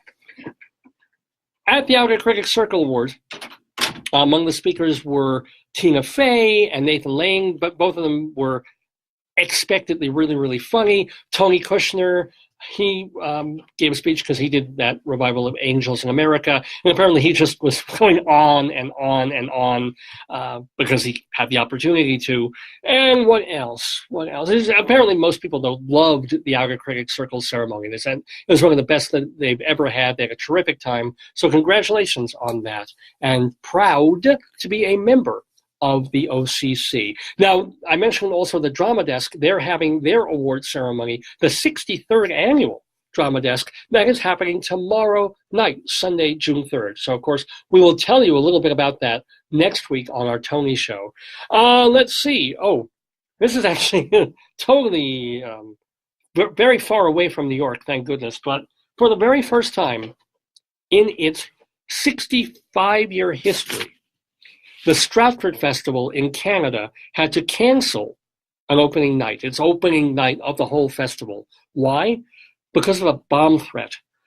Stratford Mayor Dan Matheson said, when you have opening night of the theater with 1,800 people here and a couple of thousand people on the grounds, you don't take chances, you evacuate the property. That's supposed to be evacuating yourself. So it sucks to hear that about Stratford. That's just awful. But anyway, another piece of not so happy news for fans of Jimmy Buffett. The Broadway musical Escape to Margaritaville is going to close. It's speaking of shows that hang around and don't close, this one will. It's at the Marquee Theater. It opened on March 15th and had, they didn't expect Tony Awards. They didn't necessarily expect good reviews, but they certainly expected parrot heads and people who were just going up Broadway for a good time with songs that a lot of them knew going in. They thought they could make a swing of it, but they couldn't. It just hasn't been selling the way that they hoped Escape to Margaritaville would. So it's going to be closing on July 1st after 29 previews and 124 regular performances. It's got a book by Greg Garcia and Mike O'Malley, and of course all the critics make fun of the book and they say it's silly and dumb. Of course, it's an excuse to shoehorn Jimmy Buffett songs into a musical. So it's going to be about just the casual island lifestyle, 5 o'clock somewhere. There's a guy who wants to run the world on potatoes, apparently. I wish I could see the musical. Actually, I'm not going to have a chance now. Nobody expected the critics to like it, although some admitted, as if they were having their feet held to the fire, they admitted that they actually had a good time, that it was silly, dumb fun, and that not all Broadway shows have to be Morning Becomes Electra. Anyway, if you want to see Escape to Margaritaville on Broadway, you have about a month or so to still do that. Well, I want to tell you about this segment, Inside Broadway. We couldn't do it without the help of our friends at Total Theater, a wonderful company that does two things. First of all, they have a free website. It's called totaltheater.com, totaltheater.com. And you can spell theater E-R-R-E. It will forgive you either way. Point is, you can go there. Let me get less sky and more taters. You go there for free and read reviews of all the Broadway shows by different writers, plus off-Broadway, off-Broadway, regional theater, international theater, even some festivals. Like usually Total Theater has somebody going to the Stratford Festival and the Shaw Festival and writing about those shows. So you can get that for free at totaltheater.com. Also, there's a section called Periodica, which has articles and interviews about the theater all over the world, totaltheater.com. Now, Total Theater also puts out a hard copy journal that is meant for people in the entertainment industry, and it is comprehensive listings of every single show on, off, and off Broadway. Every person involved, the actors, the directors, the designers, lyricists, librettists, choreographers, plus who's handling them. How do you get in touch with them? How do you find out how to talk to the people involved in every single show? So there's agents and managers and press agents and production stage managers and the actors' agents. All of them are listed with contact information in the pages of Performing Arts Insider, which has been around since 1944. It is and remains the Bible of Broadway. Now you can get a single copy at the Drama Bookshop and Theater Circle in Midtown Manhattan, or you can send away for a free, not a free copy, but a copy of Performing Arts Insider by going to performingartsinsider.com. That'll also tell you how you can subscribe either for 21 issues a year, or if you only need the monthly, for 12 issues a year. I admit, it is a rather expensive journal, but the people who subscribe renew year after year because they know this is the only place they can get all that information put together so succinctly, so practically, so pragmatically, page after page. There's an index, there's a table of contents. You can find some of this information by opening a zillion windows on your computer and searching, but this is a way to have it right in front of you, on the plane, on the train, on your desk. Performing Arts Insider, it is the Bible of Broadway. Well, let's get back to Broadway. And we mentioned earlier in the program, since Laurence Luckinbill is going to be joining us in just a little bit, that he was in the original production off-Broadway of The Boys in the Band back in 1968. It's a play by Mart Crowley, and it's all about these gay men who get together out away from the outside world. It's a birthday party. They're having it at an apartment in Manhattan, and they're friends. So they joke and they kibitz and they flirt and they also fight and they complain. And that's the whole bit. It's trying to show the range of experience of gay men's life back in 1968, when no other plays, at least above the line, that New York would see, would touch or would look at. So it was a major statement for the time, even though over the years it's gotten the reputation. And I remember seeing the movie a few years ago and thinking, man, this gets ugly. And if I were a gay person, I'd sort of not be offended by this, but I wouldn't want this to be a representation necessarily of who I was as a person. Maybe the first part of it, when everybody's happy and joking and bitchy and funny, but then they all hate, they have such self-loathing that you don't really want to deal with them anymore. But this is interesting. It's kind of interesting now that they're doing a 50th anniversary revival of The Boys in the Band, directed by Joe Mantello. It opened at the Booth Theater just this week, and it's running just till the middle of August, because it's got a couple of famous people, and it's got Jim Parsons in there from The Big Bang Theory, and Zachary Quinto, and Matt Bomer, and Andrew Rannells, and Michael Benjamin Washington. A pretty heady cast of guys, and I think they're. I read this, so I'm saying this, but I didn't check this, that they're all actually gay in real life. So it's a far way that they've come in terms of gay men playing gay men on Broadway, reviewed by all the major outlets, and they've got a big TV star in it, so far away from what would have happened in 1968. So there's that. And that was really an important part of what a lot of the critics glommed onto when they were reviewing this new Boys in the Band that opened 2 nights ago, where they're saying, you can't dismiss the play from context now. Context is the all. Now we're looking at a whole different world that gay men live in, where we still have, of course, some of the same problems for gay people, but look at now, we're seeing this play that was in a tiny off-Broadway house, and it had to deal with word of mouth because you couldn't advertise something like that at the Times or in the Daily News or the Post or the Saturday Evening Post or the Herald Tribune. You can discuss it on TV. If you were a straight person, you wouldn't even want to mention it because you'd be thought of as gay. Or if you were a gay person, you can mention it because you'd be thought of as gay. Now, whole different era. So it means something that they're taking this play from all those years ago, doing it now in a whole different context. And most of the reviews were absolute raves. So you had, Greg Evans of Deadline.com saying it has a cast full of surprises, like Jim Parsons and Zachary Quinto and Matt Bomer. They've revived and revitalized a play that, for all its imperfections, throws a party that should not be missed. Mark Crowley, back in the day, wrote a fierce and funny drama about the damage done when society's hate works its way into the souls of its outcasts. And that's the thing that we're picking up on, I guess, 50 years later, this idea that if the second act, it's now been condensed into a one-act play, but the second half of the show, when everybody starts getting really catty and nasty and self-hating, the point is that society has forced them to turn inward on themselves. Back then, if you were gay, you were supposed to, it was an illness, a mental problem, a physiological thing that needed to be corrected and whipped out of you or shock therapied out of you. And so what does that do to a person if you're meant to hate who you are? So watching the play for a lot of critics right now brings that into the mix and tells us, there's a reason they're being so horrible. It's society that has made them turn the hatred inward.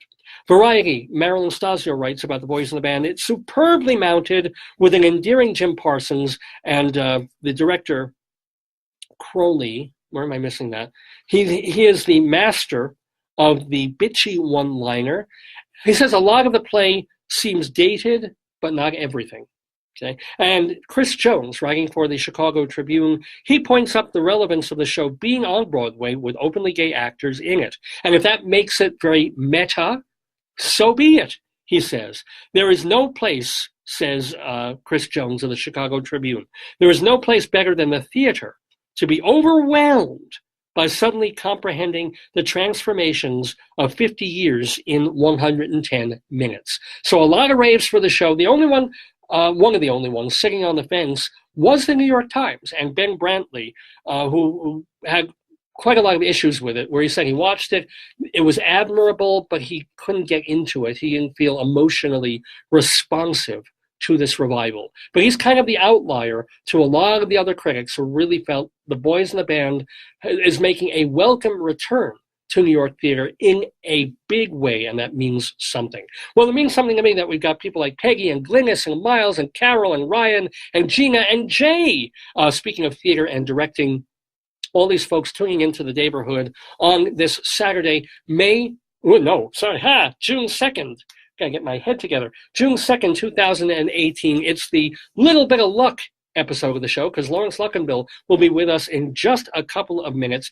First, I want to remind you, again, that next Saturday, our usual time, we will start at 9 o'clock Mountain Time, 11 o'clock Eastern Time.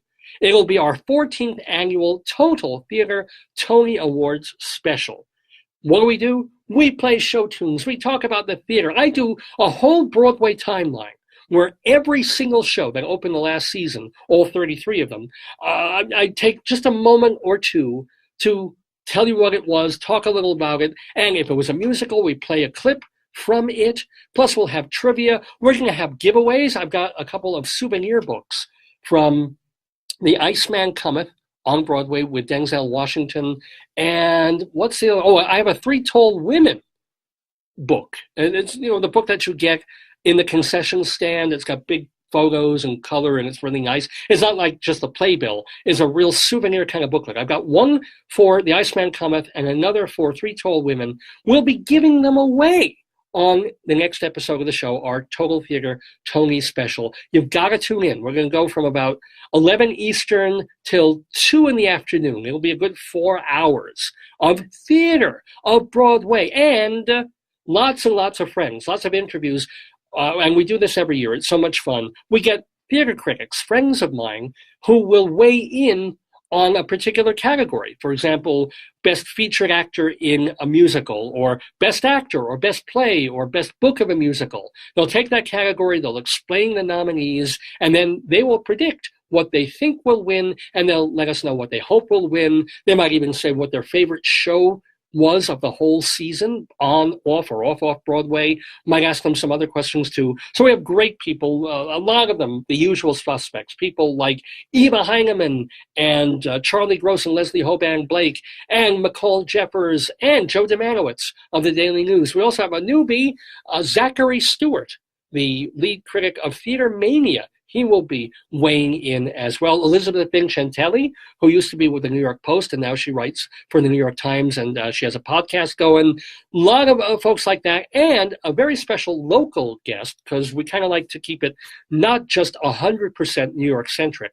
But since we're here in Colorado, we're going to have the artistic director of plays at the Arvada Center in Arvada, Colorado. She will be talking to us about their season and the plays that they do and what they look for. So a lot of fun, and maybe even one or two more other special things that we haven't solidified yet as part of our big 4-hour special next Saturday, June 9th, the day before the Tonys, here in the Daverhood. You do not tell all your friends, tell the theater people who wouldn't normally give a crap about Dave's Gone By or this program. Tell them if they love theater, they've got to tune in Saturday, June 9th from 11 till 2 in the Daverhood. Well, speaking of the Tony Awards, let's come out of our Inside Broadway segment with a number from a show that was put together many, many times by our friend of the Daverhood, Gerard Alessandrini, Forbidden Broadway, of course. This comes from Volume 8, which was, let me see, I've got to move my iTunes over to find the name of it. It was called Special Victims Unit.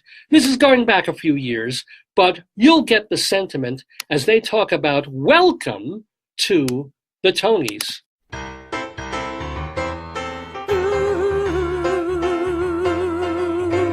Hey Harvey, look around. Please don't turn the channel or turn off the sound. Hey Harvey, look and see at the most subversive program now on network TV. Saying no is so easy. Say hello to a new kind of 60s vamp. Yes, I know that you're all feeling queasy, cause this award show is completely camp. Hey Harvey, welcome to the Tonys. Whoa, oh.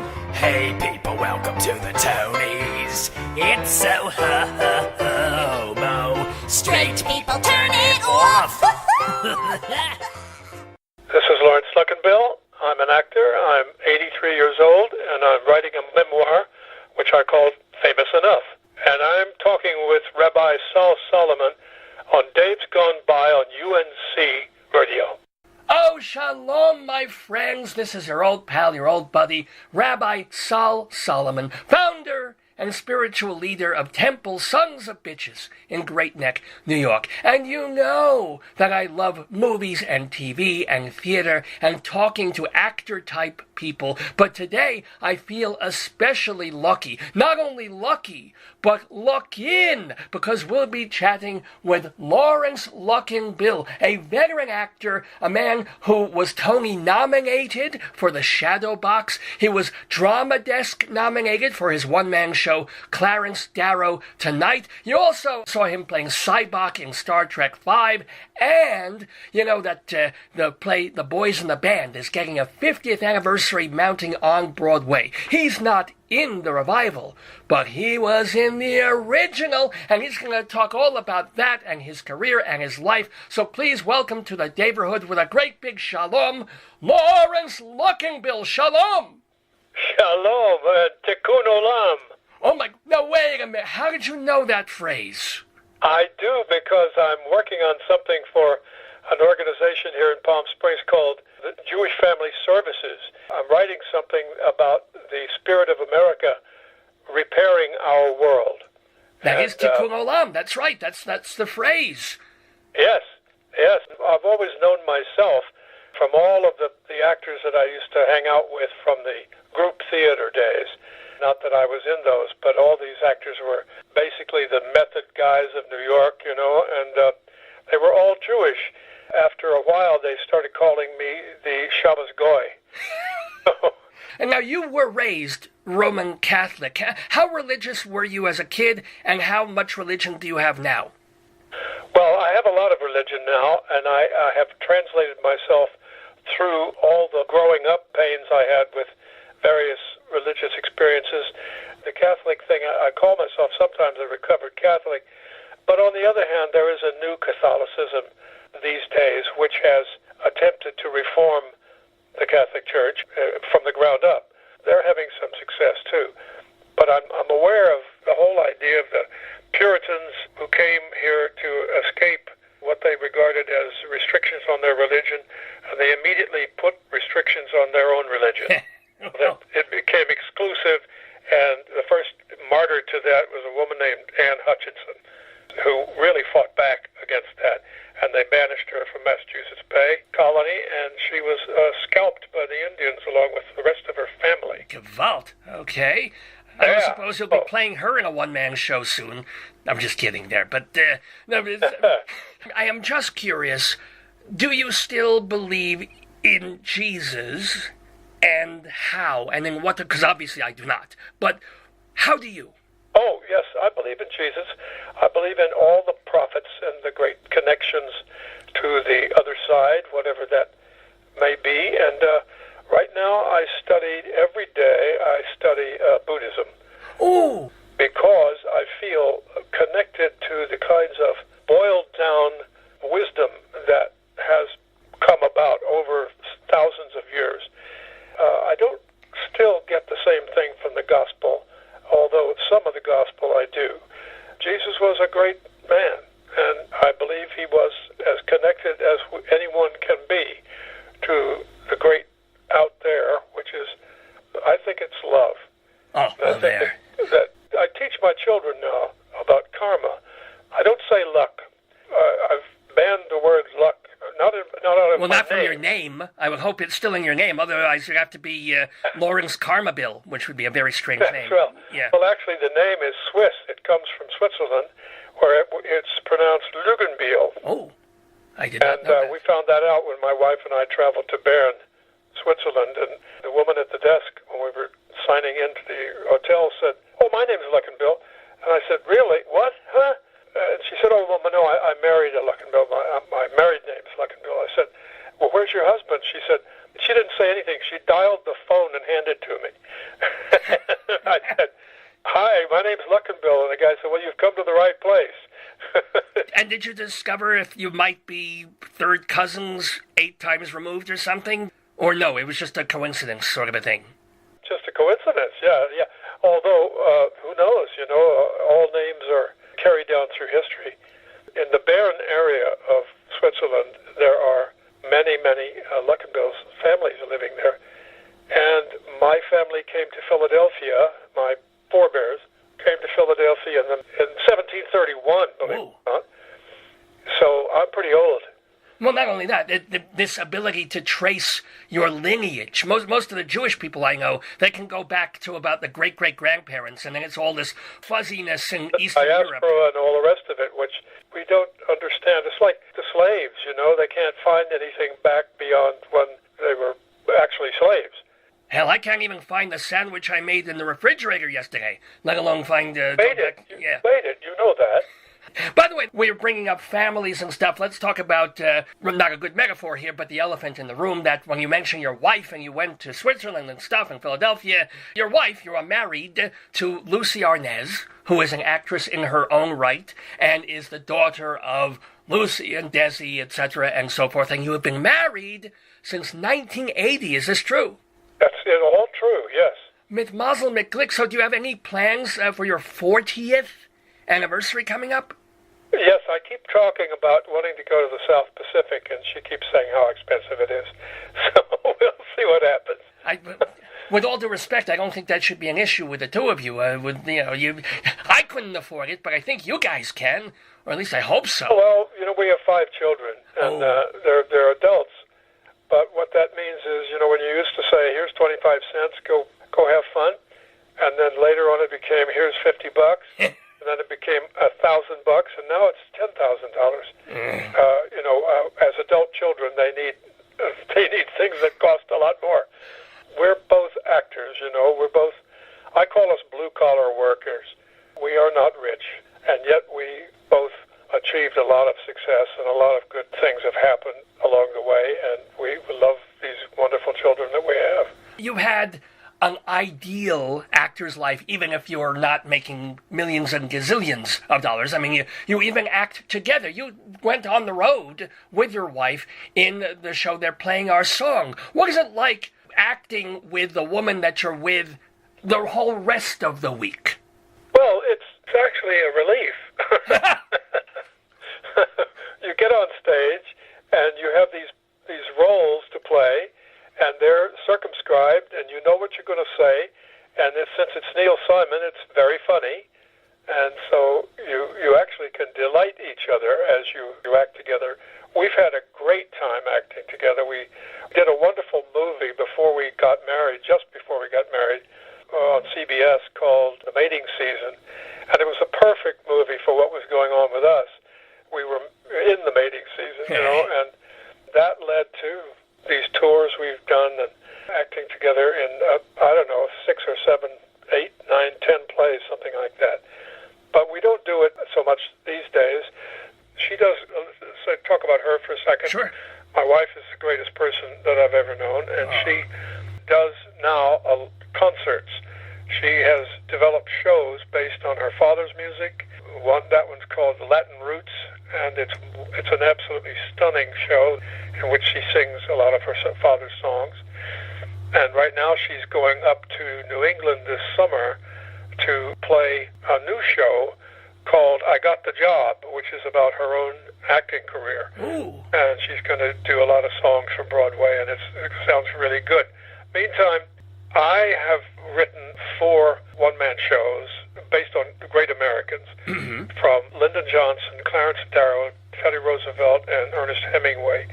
And I've done those for 31 years around the country and around the world, really. I'm really now using those as the base for this benefit show for the Jewish Family Services, which is scheduled for next year. Because I was getting the sense that you were kind of semi-retired. Like, if you look on IMDb, there's not any credits for recent years and not much happening off-Broadway. I was wondering maybe you're just writing now, but you're still doing your thing. I am, and I'm writing a memoir. So far I have over 1,000 pages, and I've just met Lucy. So Is it in Hebrew? Oh, my God. Wow. Yeah, in Hebrew, Gewalt. So well, then we have a lot of territory to cover in this interview with Laurence Luckinbill that we have with us. So in the first 1,000 pages of your memoir, what is the most exciting event or incident in your young Luckinbillian life? I think it was going to the University of Arkansas and flunking out of pre-med, completely failed all the courses, and not because I wasn't trying. I was the first person to go to college in my family, and I wanted to do them proud. So I tried really hard to be a doctor. But I think really the only thing that I could have passed was the bedside manner. But having failed all those courses, I feel like I deserve a Nobel Prize for saving all those lives. I would not have made a good doctor. Well, okay, so that's not what you were meant. After that happened, along with that happening, I had been dragged into a show on campus in the drama department at the University of Arkansas by a friend of mine who's still a friend of mine at age 83. This guy was just so cheerful about his life, and he was going to be in this play, and it was going to be fun, and there were going to be girls. There we go. So that's, I went into it, and I started to get laughs beyond the schoolroom where I'd always gotten laughs as a class clown. And suddenly I began to realize that there was something there, and I belonged in the performing arts is what happened. When that happened, I became a hugely different human being. I became focused. I became serious. I understood things because I actually researched things. I have never looked back from that time, and I still think of the theater as my salvation. It's my church, as I say right now. It's one thing to buckle down and have a great time in college acting and doing plays there, but then to make that risky decision to go and do it and come to New York and, as you said, study with method people, that took some guts. That's a great question, a great observation. When I got to New York, I began to understand the depth of the art that I had chosen to do. The theater is maybe the most difficult art there is, because you have to do it in concert with everyone else, and you have to be alone in your own character. You have to absolutely transform if you're going to do it right. And so you start to study. You study with various teachers, most of whom were in New York, and they were all brilliant, from Sandy Meisner to Uta Hagen and so on. Once you get involved in a certain way of trying to become an artist, you tend to stick with it. Uta said the greatest thing to me at one point. She said, okay, she watched me in class one day, and she said, all right, you have technique. Now go find yourself. Yes, that was another turning point for me. The whole theme of my memoir, or my meme war, the war of my memes, as I call it, because I have a picture to go with everything. The whole point is that I believe that I started out life thinking that I could fly. And, of course, when you jump off the back porch with a cape on, you find out that there's something flawed about your reasoning about being able to fly, but that doesn't stop you from trying. And then I realized very quickly that the influence of mentors on me was very, very powerful. That's what I call good karma. If you pay attention to the mentors, the people who touch you and point you in a different direction very simply by suggesting one single thing or by just being an example, you are bound to become a happy person in your life. And that's what I am. I am a happy person. Well, thank God. I mean, obviously you're not That's Jewish. why I call the book Famous Enough. I don't need anything. Because you have all the fame that you need, and you have I have everything else. all the fame I can handle. No. I don't want any more. And I was almost not going to go to this wonderful revival, which opens May 30th at the Booth Theater in New York. A Boys in the Band. I did not want the hassle of the red carpet and all the bullshit of the photographs and this and that. And they push you around, and you become an object. But I have decided to go because so many of my compeers died of AIDS and just completely terminated that whole cast in the 80s. So I want to represent those gentlemen who are gone too soon from our lives. There are three of us remaining, the playwright, myself, and an actor named Peter White, who is a wonderful guy too. And we are the only ones alive from the entire cast and crew of that first workshop of the Boys in the Band, which was a moment of social justice in the theater. It was a moment that ignited, it turned the ignition key on the gay liberation movement. And Stonewall came after that, not long after. Right. But at that point, a play about gay men who were simply like you and me, trying to find love, trying to live normal lives, put normal in quotes if you want, and trying to get along in society and not live in a closet. So that's what I mean by social justice. When we did this workshop in a tiny, tiny closet of a theater downtown New York, out of any known theater district at that time, the next morning there was a crowd of possibly 300 to 500 men waiting to get tickets to get into a show that had 50 seats or 100 seats. And there were no seats, of course. Everything was completely booked for the 5 days that we did the original workshop. At that moment, I realized the hunger. The word of mouth had gotten everybody out and down. It was -6 degrees in New York, and these people were waiting to get in to see this play. And it wasn't just a play. They wanted to see their lives, and they wanted to see themselves as they really are, which is regular folks, you know? So that was another incredible turning point in my life, and the mentorship of that play, at which I was with for almost 2.5 years, wow, including the movie. Well, let me ask you, because we were talking a bit about bravery before. This was 1968 when the play first hit off Broadway, and I guess you were workshopping a year before that. Young, non-gay actor that you were, was there ever a moment of trepidation for you, a fear that you're going to be typecast, or you're going to go out with the actors for a meal afterwards and the cops were going to hassle you? Did you ever have a thought or an agent tell you, maybe you shouldn't take this? Well, my agent happened to be a gay woman with a gay husband. She was a wonderful gal, really wonderful gal, and very mamala.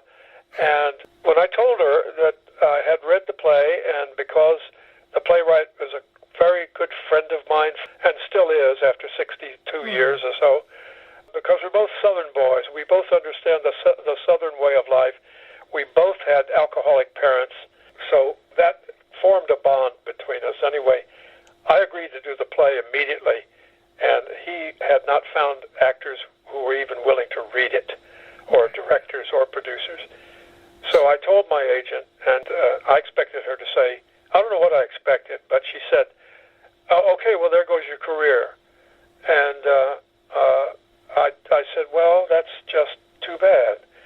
I didn't think that would happen, and of course it didn't, actually. Well, doing that play for 2.5 years, did you find it difficult to get other roles because you were assumed to be gay because you were associated with that? No, I didn't, actually, but I did get some of the commercials I was doing canceled because, and I'll tell you the phrase that was used.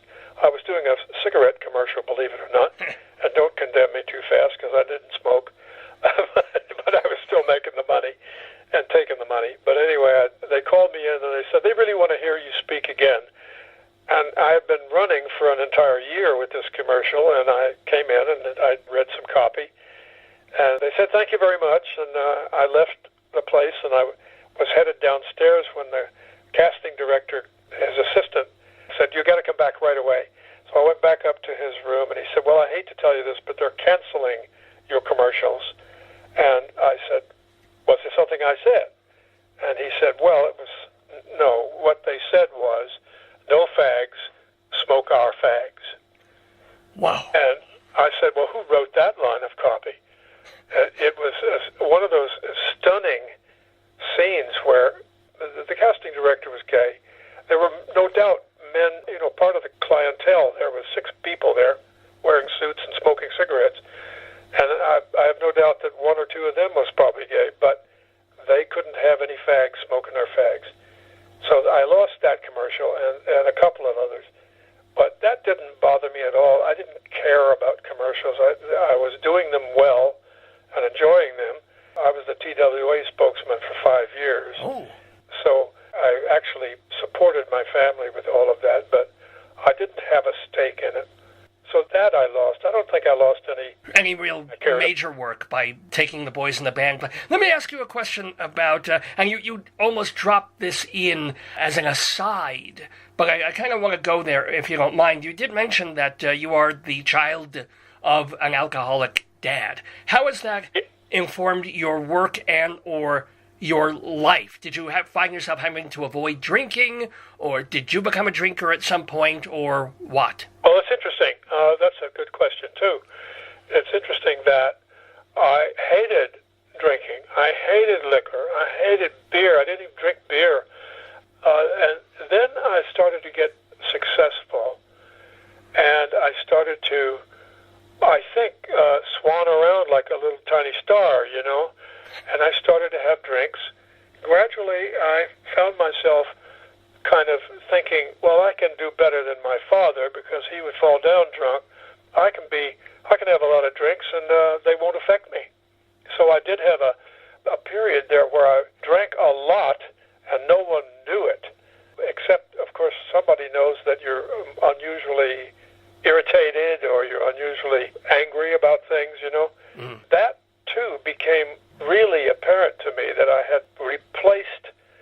When you have an alcoholic parent, you are in a double bind. You love them, and you cannot help but love them because they're your parent.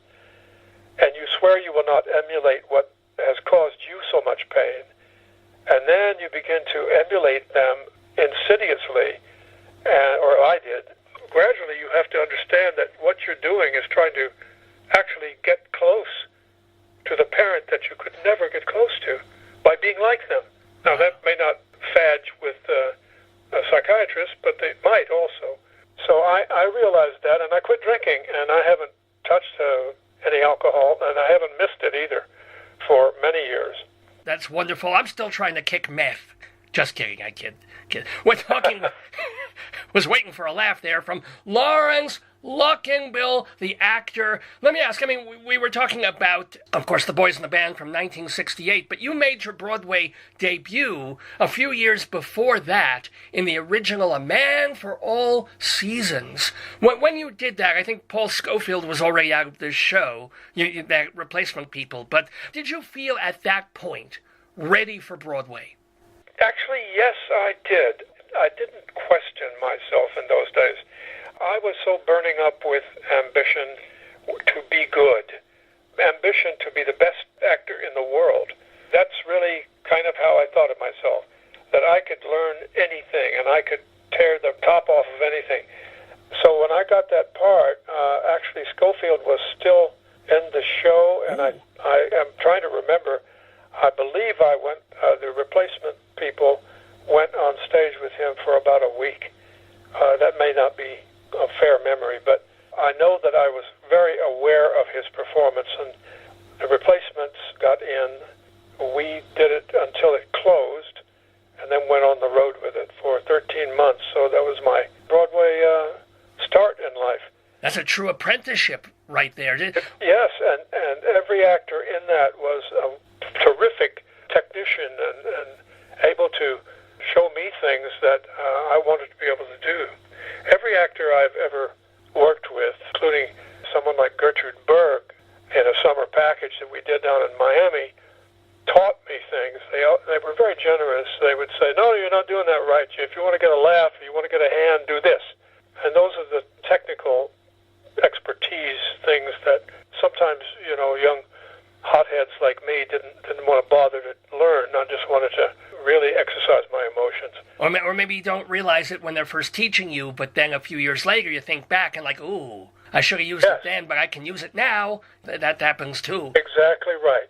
Exactly right. Do you have any joyful anecdotal memories of people like Gertie Berg or other notable actors that we would know that you have worked with?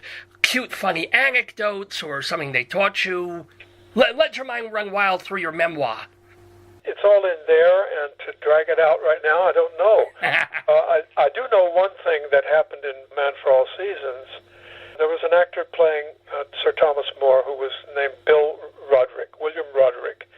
Bill was a retiring sort of fellow off stage, but on stage he had this kind of steel about him, like Thomas More would have had, and he was very, very effective on stage. So we went to Los Angeles with the play, and I had been in Los Angeles before, but only as a kid. I went to the beach the first day we were there, and I got this terrific sunburn, and we hadn't opened yet. And that night that we opened, we were playing the Greek Theater in Hollywood, which is an outdoor theater. I came out at the top of this winding stairway that I had to race down and be yelling, Sir Thomas, because I was his son-in-law, and I had a lot of stuff to tell him. And I came running out into this deep fog that had hit the Hollywood Hills, and it so disconcerted me that I went completely up on my lines. And I was also suffering from sunburn, so as I got to the bottom of the stairs, I had nothing to say. And I remember Bill Roderick walked to another part of the stage and turned around and said my line for me and then answered me. And because I was looking in a different direction from the normal one, I suddenly remembered everything. And I came down the stairs, and we had our scene, and I went off stage shaking because I was so scared that I'd lost my mind, early Alzheimer's, But afterwards, that night, he said, "Don't you know acting is kinesthetic?" And I said, "What does that mean?" He said, "Well, you learn by where you are, by the actions of your body, and your mind and body are totally connected.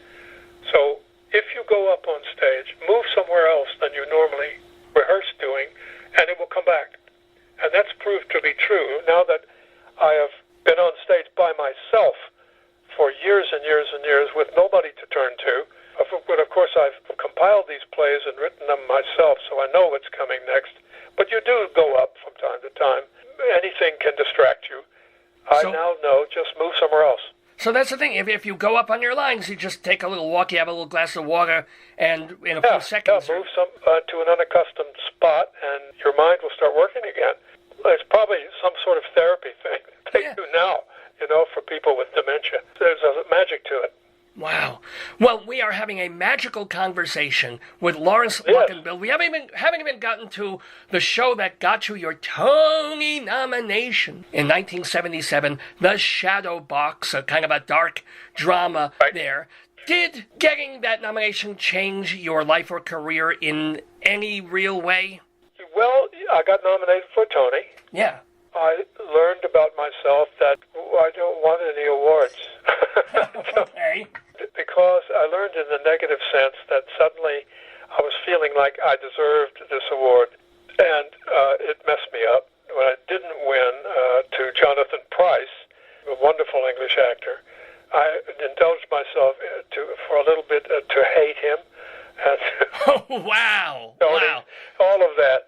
So when he was playing the engineer in Miss Saigon, you were holding up the sign saying, "No, they should get a Eurasian actor," but you had your own reasons. No, he was in Comedians at that time. Oh, yeah. And, he was in Miss Saigon, too. But later on, my wife was with him in Dirty Rotten Scoundrels, and I got to know Jonathan, and I told him that. And he said, yeah, I understand that completely. I would have hated me, too. Because... Well, the thing is, you didn't win the award. He won the Tony, and he didn't even come to the ceremony. Well, he was probably in England or something. Well, he was in England working, probably, but I learned about ego. I learned to actually hate my damn ego. Ooh. Well, then that's the Buddhism thing kicking in again. No ego, no problem. That doesn't mean hate yourself. It means hate the smallness of an ego that needs some kind of stupid support from an award or from anything that the ego tends to prize, which seems like a win, a big win, and there we could go right into today's politics, but I won't. Well, we can go there, but let's not. No, let's not wreck up a good conversation. We can get a little political because you did a one-man show. Probably your best known, well, second best known one-person show was about LBJ, Lyndon Johnson. What was the spark to say, all right, I'm going to do all this research, I'm going to get it together, and then I'm going to learn it and act it? I mean, that's a big responsibility. There's a lot of time and effort and thought. What made you want to tackle LBJ? Okay, I was in my office. Lucy and I had an office in the Equity Building on 46th Street in New York. I was sitting there. It was Christmas time. There was a lot of smoke blowing across the Peter Max sign across the street. It was cold. It was dreary. And I was unemployed. And the phone rang, and it was David Susskind. David was a kind of a Dutch uncle to me. We met during the Boys in the Band when he had a show called Open End on PBS, and he brought the cast in to talk to them about gay subject or whatever, talk about the play. I could make a joke about Open End, but I won't. I'll be good. Continue. But it was a great show. David's show was a great show. And David was a great man, actually. He was always offering me things after that. He took a shine to me, and because I spoke up on the show, and took a shine, and he would send me things. So why don't you do this? And I always turned him down because it was always crap. It was TV crap. And his answer to that always was, well, you're unemployed, aren't you? Yeah, right. I mean, Christmas work is I happened work. to be unemployed, 1986. Phone rang, and it was David. He said, you're going to be Lyndon Johnson, and I need you to be in Canada across the Christmas holidays and into January. And I said, what? You're crazy. He said, there's a script coming. I want you to read it immediately, get back to me, and we're going to do this. And I said, no, you're crazy. What are you talking about? The script arrived. I did read it. I read the first 5 lines, I think. And it was 69 pages, single-spaced. And it was called Lyndon. I read the first few pages, and I was seized with incredible fear. I took the thing to Lucy's desk. I dropped it on her desk. I said, please read some of this. I don't want to do this. And she speed read about 5 pages, and she came back and dropped it on my desk. And she said, if you don't do this, I guess you really don't want to be an actor anymore. Ooh. Yeah. Susskind called me again, and he said, okay, you need to tell me yes. I said, I'm telling you no. I cannot do this. I can't do it. I said, I'm not 6'4". I'm not a Texan. I'm not a crazy Southern politician, son of a bitch, who screwed us up with the Vietnam War, and I hate the man. And there was a silence, and he said, that will change, Larry. And it did. I eventually began to understand that Lyndon Johnson was one of our greatest presidents. He hated the war with a passion. He pursued it with the micromanaging style that was his life. He had no choice. Right. It was a Greek tragedy, and he was an immensely ambitious man. And if he was going to have a war, he was going to win it. Well, and also he did the Great Society, which was actually great. 200 pieces of legislation. He's the greatest domestic president we've ever had. If you've noticed the papers, Richard Goodwin just died yesterday or the day before. And Richard Goodwin wrote the Great Society speech and many others. While I was doing Lyndon, I happened to be in Michigan doing it in Ann Arbor one day. And on the way there, somebody had handed me the Great Society speech that was part of the show I was doing that night. I looked at the speech Richard Goodwin had prepared for Lyndon, and practically every line was line drawn through it. And Lyndon's handwriting, he had fixed it. He had made the thing his in a way that was so powerful to me. Now, did you end up seeing the LBJ show a couple of years ago with Bryan Cranston? It was very good, and that really I did not. I saw it on television. I saw the TVized version, same play. And you know what? I don't like to criticize actors, and I'm not criticizing Bryan Cranston as an actor. He's a great actor, but he was not a great LBJ. He seemed to shrink into the part rather than expand into it. And I think that had to do with Robert Schenken's script. It seems to tend to want to make Lyndon into a mama's boy who never kind of grew up and was always kind of pissed off at something, where Lyndon Johnson was a man who had such large ambitions to eliminate bigotry and fear and ignorance and want.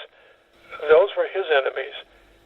He was a man who lost the game, basically, like a tragic character. But I have enormous respect for him, and I got, in the course of my playing this for all these years, so the first 10 or 12 years, I got to know Lady Bird very well, and I got to know... Didn't you actually perform Lyndon one time and she watched? She was in the audience, no? Yes, she was, several times. How did it feel for her watching you recreate her husband on stage? Well, I was personally terrified. My guts were jelly when I came out on the stage, but I came out roaring, and I decided to, since it had to be a shortened version, I decided to end it with some verses at the very end from America the Beautiful. And Lady Bird was, by the time I finished, she was on her feet and coming toward me as I came off stage. It was the most glorious experience I'd ever had. Wow. This woman who was really like my mother, who was really a kind, down-home, very queenly, sort of dignified human being who had nothing but good things to say about the universe and about everybody in it. And I know it was so genuine because I wrote many letters to her and she wrote me back. And it was a great experience to have someone to talk to about who Lyndon really was. A lot of the ideas that I have about him as a person come from listening to her. See, it's interesting to me because I did not see the TV version of the Robert Schenken play of LB. I saw it on Broadway, and I disagree with you. On Broadway, this was a man who rose into the role of president. Maybe on TV they shrunk him down, but that character, that LBJ, grew into that part on stage, and he was big on stage. But the most negative aspect of Robert Schenken's version of LBJ in that play was he was really mean and nasty to his wife, to Lady Bird. Did you get a sense of that he really he loved her, but he treated her not so well? Well, no, I didn't. I don't have that belief. I have a sure knowledge that he had a tremendous volcanic temper, and he would be mean to anyone in his path if they were impeding him or he thought they were in some way from getting done what he needed to do. He was not a petty man, and he was not mean to his wife for any length of time or any real reason. And he really, really loved her. Okay. That did not preclude him from having a lot of overnights and dilly-dallies with other women. I remember somewhere I read in an interview, it might have been actually with the producer of this program, Dave, that you taught him a phrase that he had never heard before, back when you were doing LBJ yourself in Linden, was pocket pool. That he loved to do this thing. I didn't know what the hell that was. You never heard that before? Never heard this thing before. Half the audience, I'll bet, doesn't know. Can you explain it? Well, yes, I'll say this. Pocket pool is a southern game. It involves your hand, your pocket, and your balls. If you can imagine playing billiards with your balls while you're talking to someone, including, it doesn't matter who, the Queen of England, that is what Lyndon was capable of doing. Yeah. And I'll tell you this, after I did one of the shows I did in Washington, D.C., the wife of one of the Secret Service guys that had tended to him came up to me, and she said, this was wonderful, but you didn't play pocket pool enough. And I said, really? She said, no, Lyndon was constantly shifting himself around. Oh, good Lord. Well, hey, some people are born lucky that way. You never know. By the way, we're speaking lucky and luckily with Luckinbill. Do you have a little more time with us? I know. We'd love to ask you a couple more questions if you have the time. Sure. Wonderful, because we're talking about that one-man show that you did, but the one that you're even better known for is Clarence Darrow, and that's one that you actually wrote yourself. Yes, I wrote them all except for Lyndon. Lyndon was originally written by a dramatist called who was a wonderful guy, and he sold it outright to Suskind's organization, and then I bought it, and then I changed it around. So I did a great amount of changing of the script, but not to the detriment of his work. But then the Darrow play, I got the rights to Darrow's life, and I wrote my own play based on his what he did and said. And I did the same thing with Teddy Roosevelt and the same thing with Ernest Hemingway. And each time I did a new show, I would get pushback from various organizations that thought they had an imprimatur to own in perpetuity some historical character, but they don't. And so Clarence Darrow I have a great affection for because his life represents I think the highest maybe not achievement, but the highest kind of intense devotion to humanism that we've ever seen in this country. This was a man who worked pro bono. He also, when he was hired by people that could afford it, he got high prices, but he never got rich as a lawyer, and he could have. He never stayed with the high price people. He kept going back to take the cases of people who couldn't afford to pay him.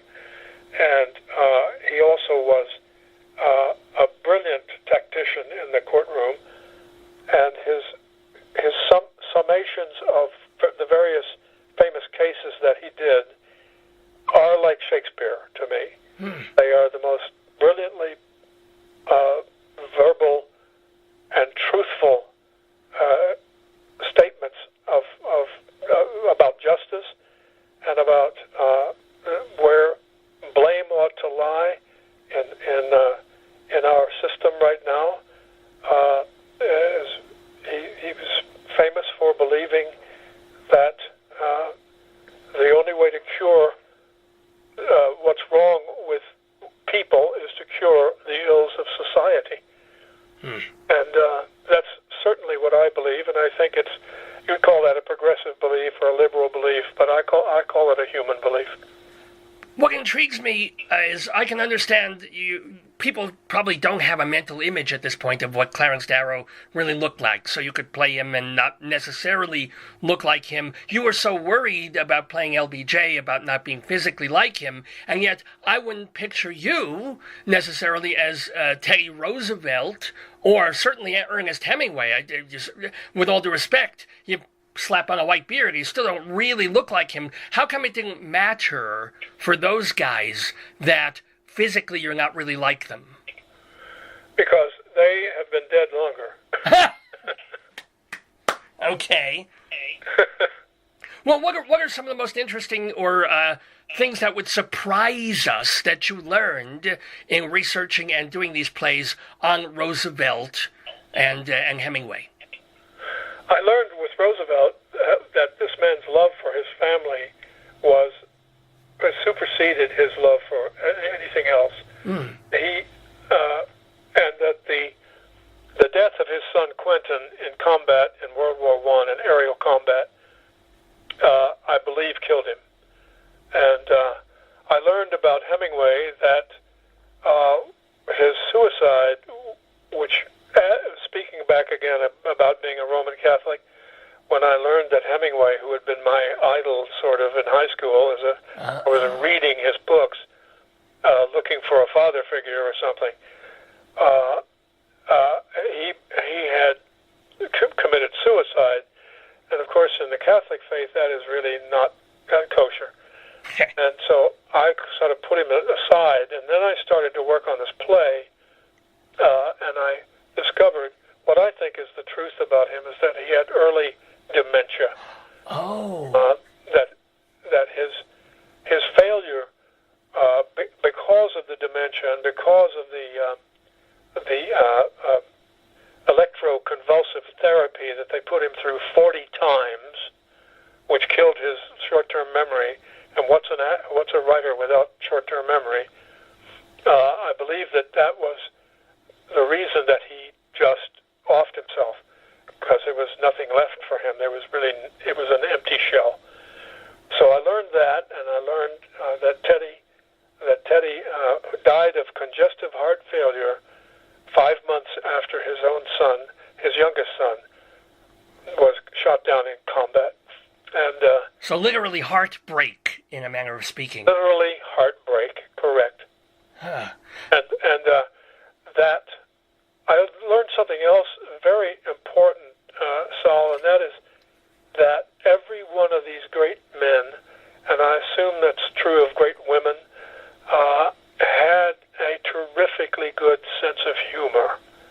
And so when you come to see these shows that I do, there are lots of laughs, and they're good belly laughs, because these guys were funny, and they had to be funny to get through the difficulties of these stands that they took across the 20th century of saying, no, that's not the way to do things, Americans. This is the way to do things.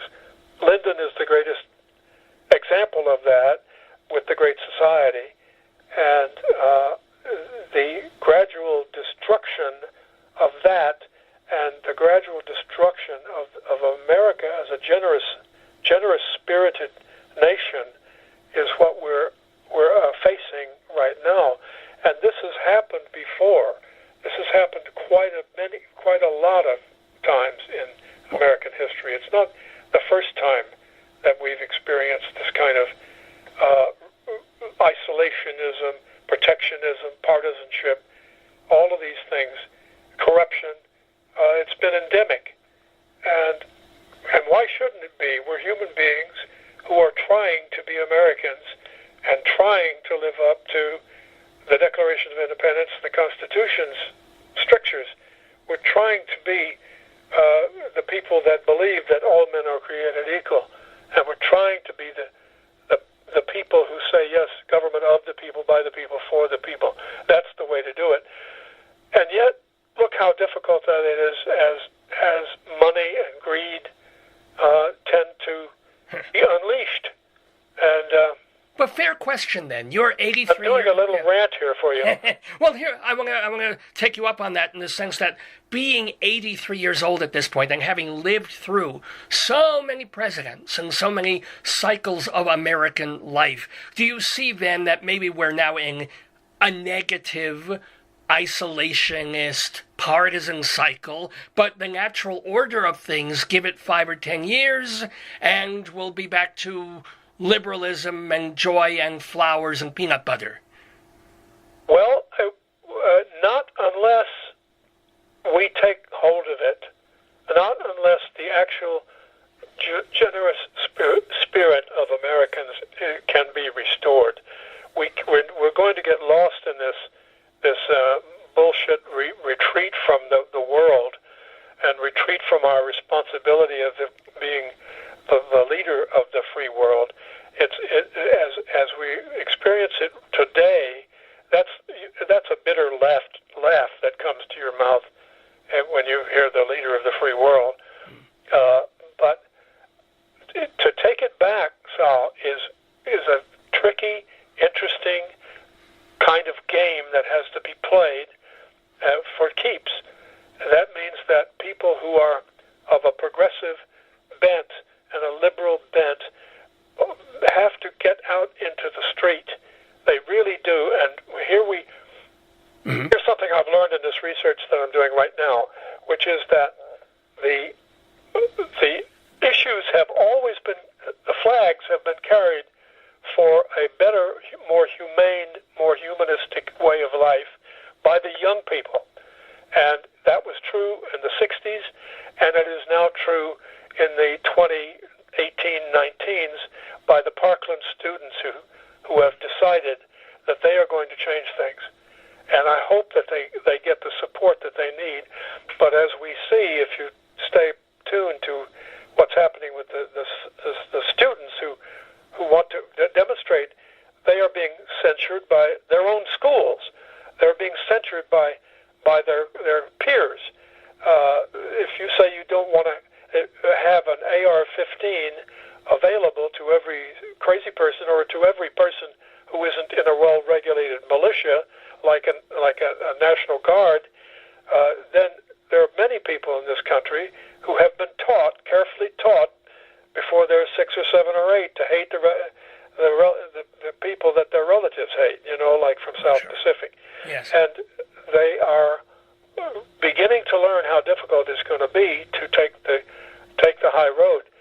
Darrow had to learn that when he was 6 or 7 years old, before the Civil War, when he realized that his parents were running a station on the Underground Railroad.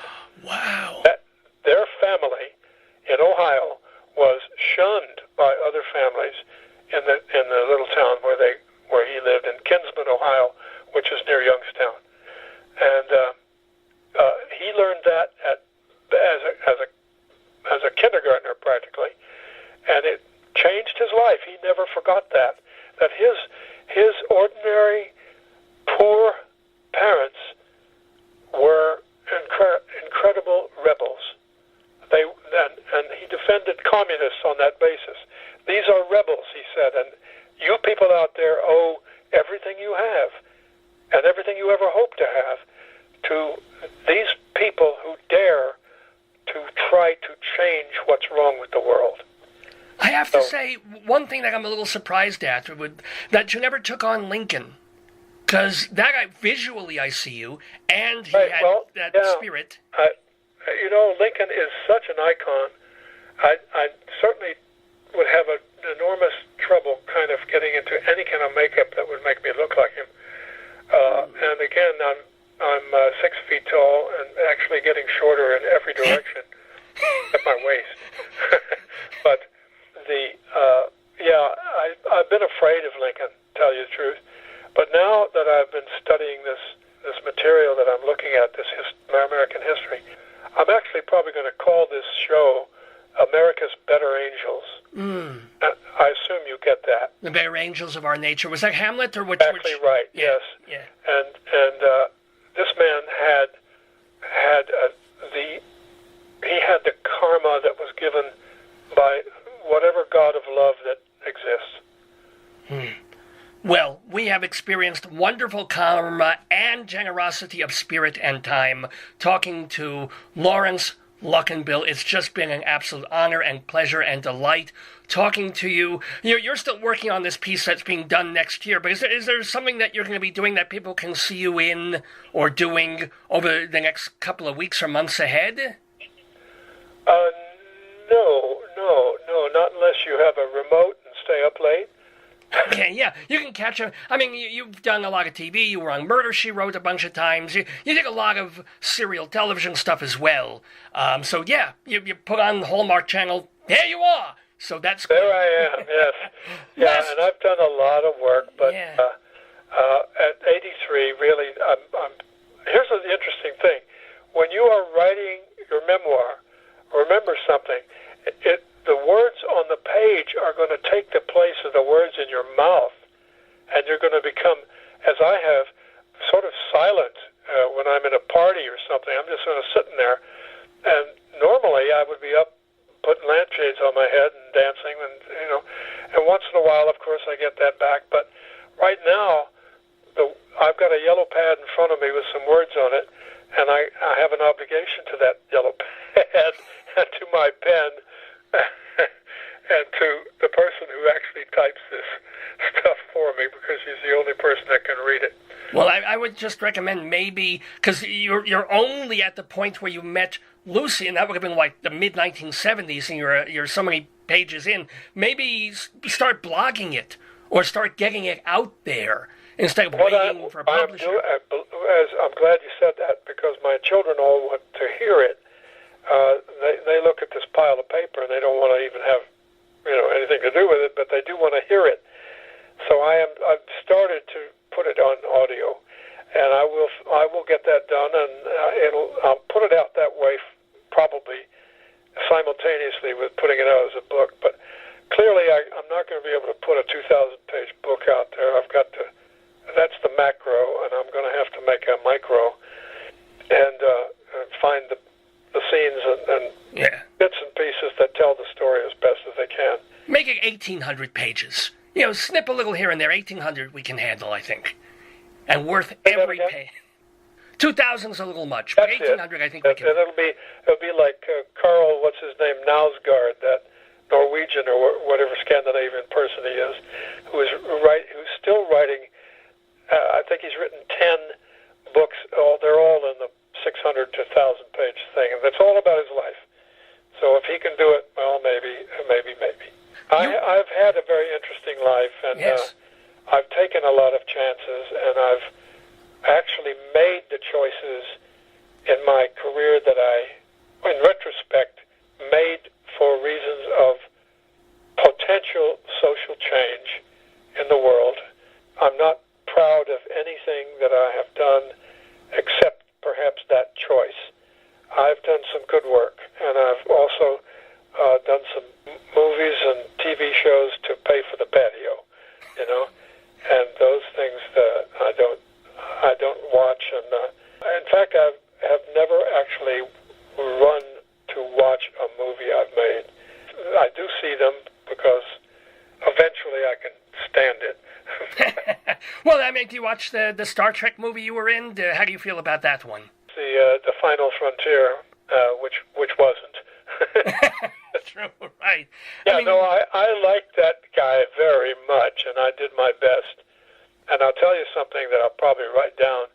DeForest Kelley, with whom I played one of the big scenes in the movie, turned to me at the end of it, and he said, "You're going to get an Academy Award someday." And I said, "Oh, can I hurry? You know, don't talk to me like that." And this was the kindest man, the most civilized gentleman that you can imagine, DeForest Kelley. I loved that guy, bones. Of all of them, I liked them all, but I got along with him. Of course, he was a Southern guy, too. Well, we have gotten along so wonderfully with Laurence Luckinbill. All we can do is wish you more, here's a Yiddish word coming at you, more nachas in your life, more joy. More nachas, good. Oh, you do know it. So from your wife, from your kids, from the good work that you do, from the memoir that you're writing. Please complete it. Please keep working on it. And we invite you to come back on the program anytime because you've just been so delightful and wonderful to talk to. Thank you. I bet you say that to all the good boys, but okay. I will do that, and I have a great shalom for you because you're a wonderful guy. And you're a marvelous interviewer. Oh, well. Make good questions. Well, thank you so much, and shalom to you. Rabbi Saul Solomon there, the one, the only, the Jewish, talking to the absolutely smart and thoughtful and delightful Laurence Luckinbill. He does have a website, so even though he says he's not going to be in a show or a TV show or a theater thing imminently, unless you turn on the TV and you see him in a Law and Order or you see him doing a zillion guest roles that he's done over the ages, LaurenceLuckinbill.com, LauRence, Luckinbill, like it sounds, LuckinBill, LaurenceLuckinbill.com. Definitely keep tabs on him. I know we will, as now he is a friend of the Daverhood, but we thank him so much for his time and the fun that he had with Rabbi Saul here in the Daverhood on the 653rd episode of the Dave's Gone By radio program of the stream featuring me, Dave Lefkowitz. We've been doing this show since October of 2002. So remember, if you're just coming to this show for the very first time, and every week we have new people, thanks to Facebook, who are tuning in and discovering this show, you don't realize that we've done like 600 plus of these things, 650 plus, and that nearly every single one of them is saved and is available for free to listen, stream, or download as a podcast at davesgoneby.com, DAVESGONEBY.com, davesgoneby.com. So, yeah, I mean, people like Laurence Luckinbill, actors, singers, directors. We'll get into a few of them as we do Friends of the Daverhood in just a little bit. But they're all there. In fact, there's even a separate archive of just the interviews that we have done alphabetically by last name. It's all at davesgoneby.com in the archive section. And again, you can either take the MP3 file, put it right on your listening device, or if you're afraid of downloading things from the interwebs, that's okay. You can just hit and stream and listen as well. And in the recent shows, we even have been able to save the video from Facebook, so that's kind of neat, although in recent times, the audio was different, so that you had much, much better audio and also longer music pieces, because once we post these things, or when we put it on Facebook, we do it live.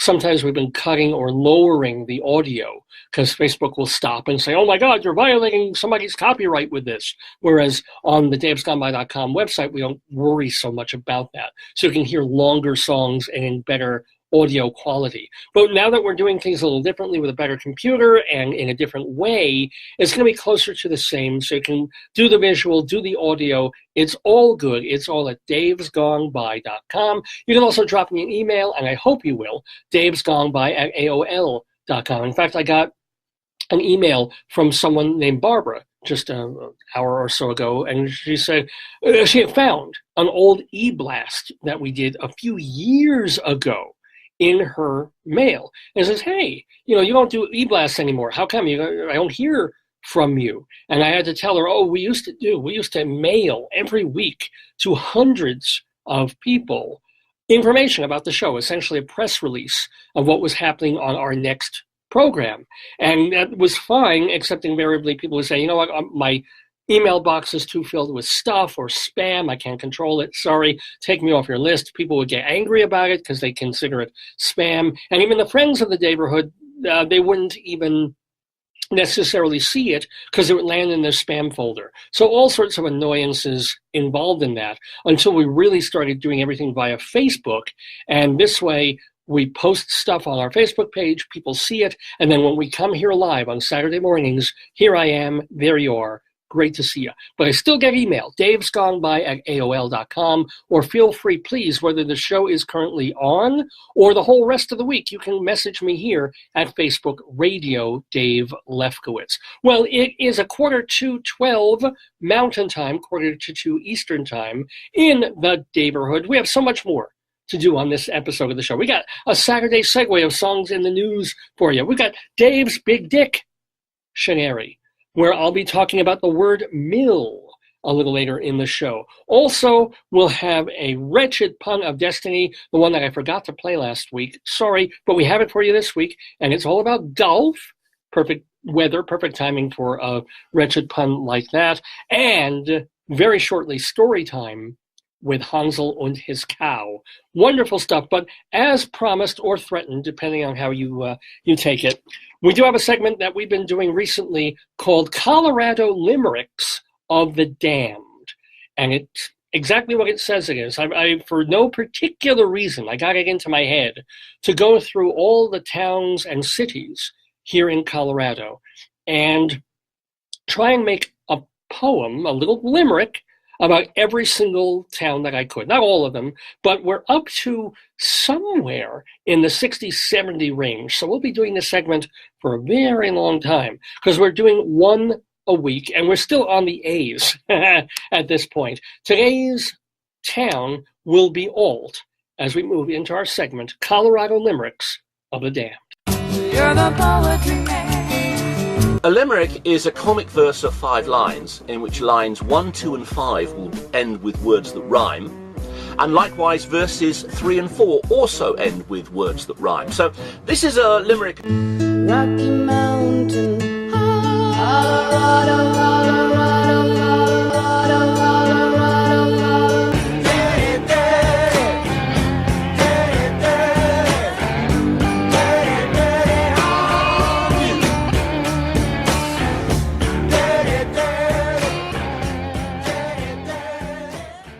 We do warn you guys a little bit that they can get a little bit dirty because they're limericks, right? And limericks are not necessarily for the whole family. Let me see what rating I would give this one. Oh, actually, it's horrible, but it's G-rated. See, most of these puns, the point of limericks is to make them a little bit shocking, a little bit, I'm not Edward Lear. This is postmodern 21st century here.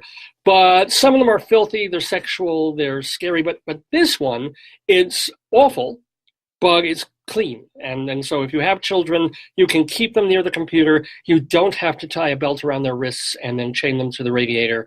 It's okay. Leave them here for this week's Colorado Limerick of the Damned. And the town that's being honored, in a manner of speaking, this week is the town in Colorado of Ault, A-U-L-T, Ault, which is actually, I think, about 20 minutes from here, Ault.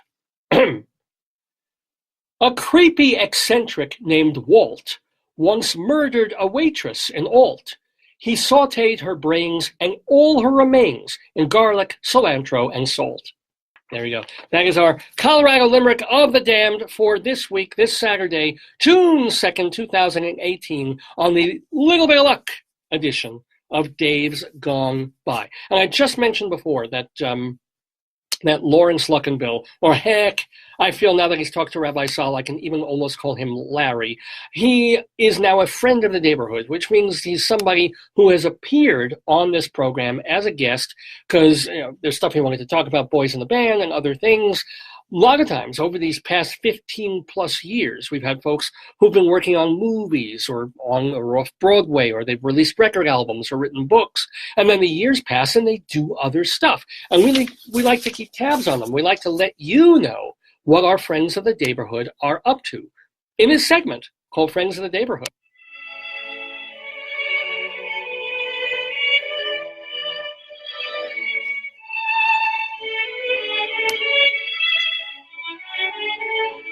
Whenever I play that number, I feel like a radical from the 1960s who's emerged from the underground because I've come out of hiding.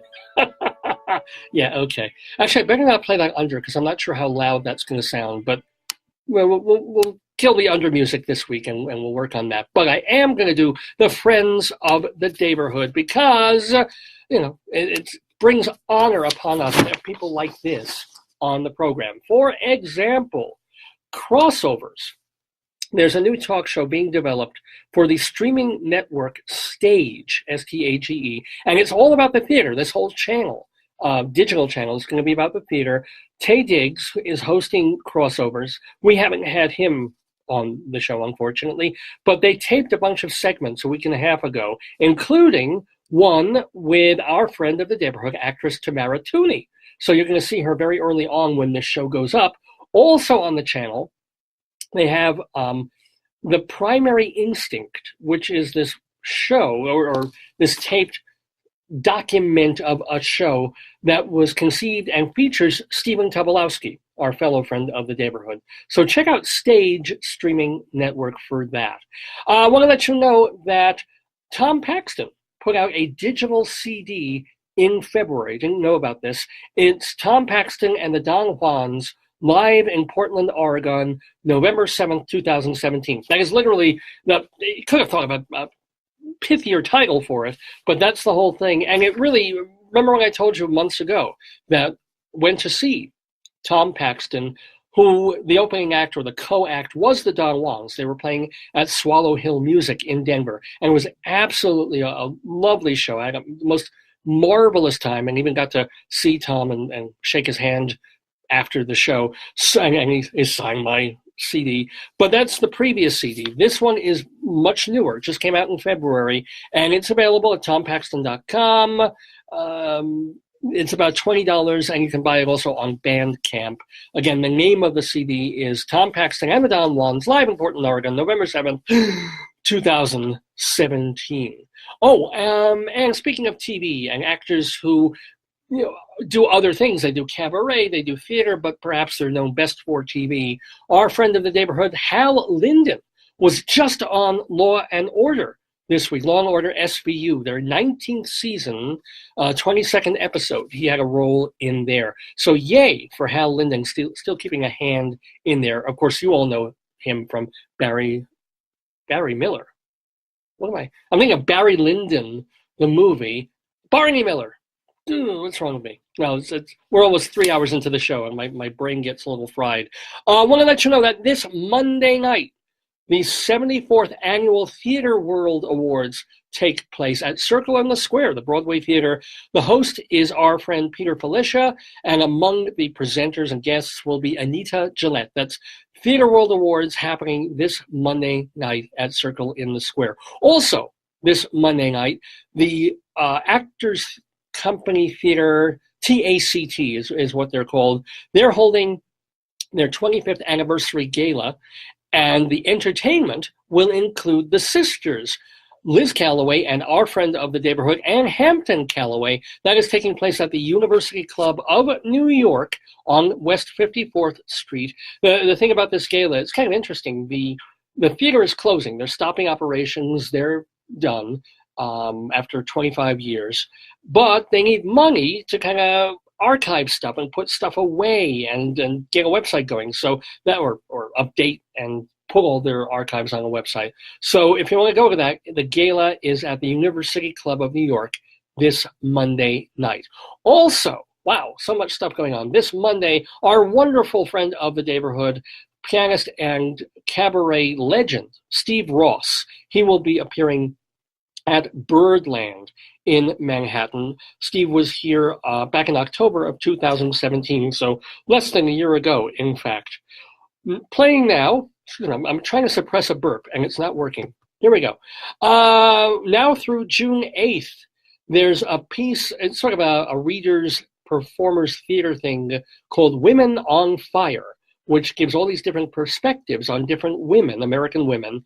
Penny Fuller is in the cast of that, as is someone who hasn't been on the show, Marianne Plunkett, but her husband, J.O. Sanders, has, and I know he tunes in every week. I think he's listening right now. So shout out to Marianne Plunkett and to J.O. Sanders.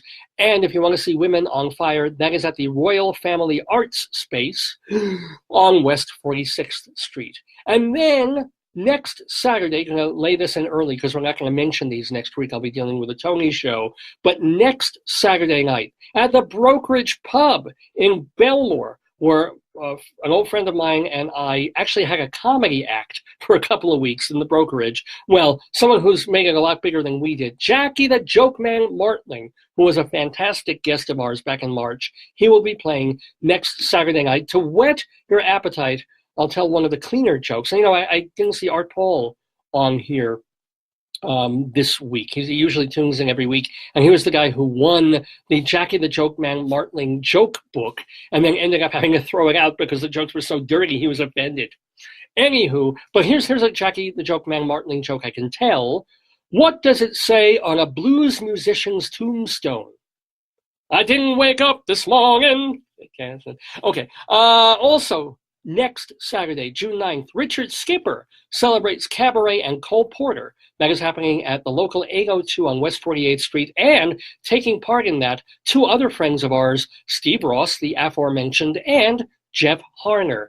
Playing now through June 10th, if you happen to be in Issaquah, Washington, go to the Village Theater and see a workshop of the new musical ZM. It's a zombie musical, and it features a book and score by the folks who created Urinetown, Mark Holman, and our friend Greg Cotis. I want to let you know also that playing now through June 10th in Denver, you can see the Broadway musical, The Tour of School of Rock. Very fun show, co-written by Andrew Lloyd Webber and our friend Glenn Slater, who wrote the book. That's at the Buell Theater, running for another week or so. And of course, you can still see School of Rock on Broadway in an open run. Ruben Santiago Hudson is directing Othello for Public Theater's Shakespeare in the Park at the Delacorte Theater. That is happening already now through the middle of June. On Broadway, I mentioned before that next week in the Tony Show, I will be giving away a copy, this is way cool, of, or an authentic souvenir book from The Iceman Cometh on Broadway. This staging by George C. Wolfe with Denzel Washington in it. Well, also in that show is our friend of the Daverhood, Dakin Matthews, in a feature role as Piet, P-I-E-T. Anyway, that's happening on Broadway. The Iceman Cometh. Go see it, running just through the 1st of July. Also running through July 1st, this is happening at the Paper Mill Playhouse in Milburn, New Jersey. Our friends Donna McKechnie and Andre DeShields, two dancy people, they are in the tryout of a musical called Halftime that has Broadway aspirations. See it at Paper Mill through the month of June. A show that will probably get a lot of love next week at the Tonys, The Band's Visit. Remember that has the score, some of those wonderful songs there by David Yazbek. That is at the Barrymore Theater. And they just, they're in an open run, but they've just opened up a whole new block of tickets, and it's on sale now through February of 2019. Also in an open run on Broadway, A Bronx Tale, co-written by three of our friends, Chaz Palminteri, Glenn Slater, and Alan Menken. La Chance is one of the Donnas in the sleeper hit, or seems like it's going to turn into a hit, Summer, the Donna Summer musical. That is at the Lunt Fontaine Theater. Daniel Breaker is playing Aaron Burr in Hamilton on Broadway. And then moving a little bit away from Midtown and Broadway theaters, you've got Birdland again, where Jim Caruso's cast party happens every Monday night. And then every weekend, you can listen on the interwebs to new Dr. Demento shows at drdemento.com. Plus, he's archived all the older ones as well. Now, there's a small fee to listen to each show, but if you're a Dr. Demento nut like I am, how can you resist at drdemento.com? Speaking of websites, Evan Seplow, our great friend, is the founder of StageBuddy.com, a website you definitely want to check out. What else? Oh my gosh. Well, two people who will be on our Tony show next week, Charlie Gross and Leslie Hobang Blake. They co-host the theater show Two on the Aisle on Manhattan Neighborhood Network. Eva Heinemann has her own theater show on the same network. It's called High Drama. And last but never least, Bob Cudmore. He is a historian of upstate New York. He's written books about it. He's doing a blog about it. As a matter of fact, he's raising money. He's got about 25% towards his goal to do these interview podcasts about the history of upstate New York. You can find out all about it. Bob Cudmore. La, la, la. Oh boy.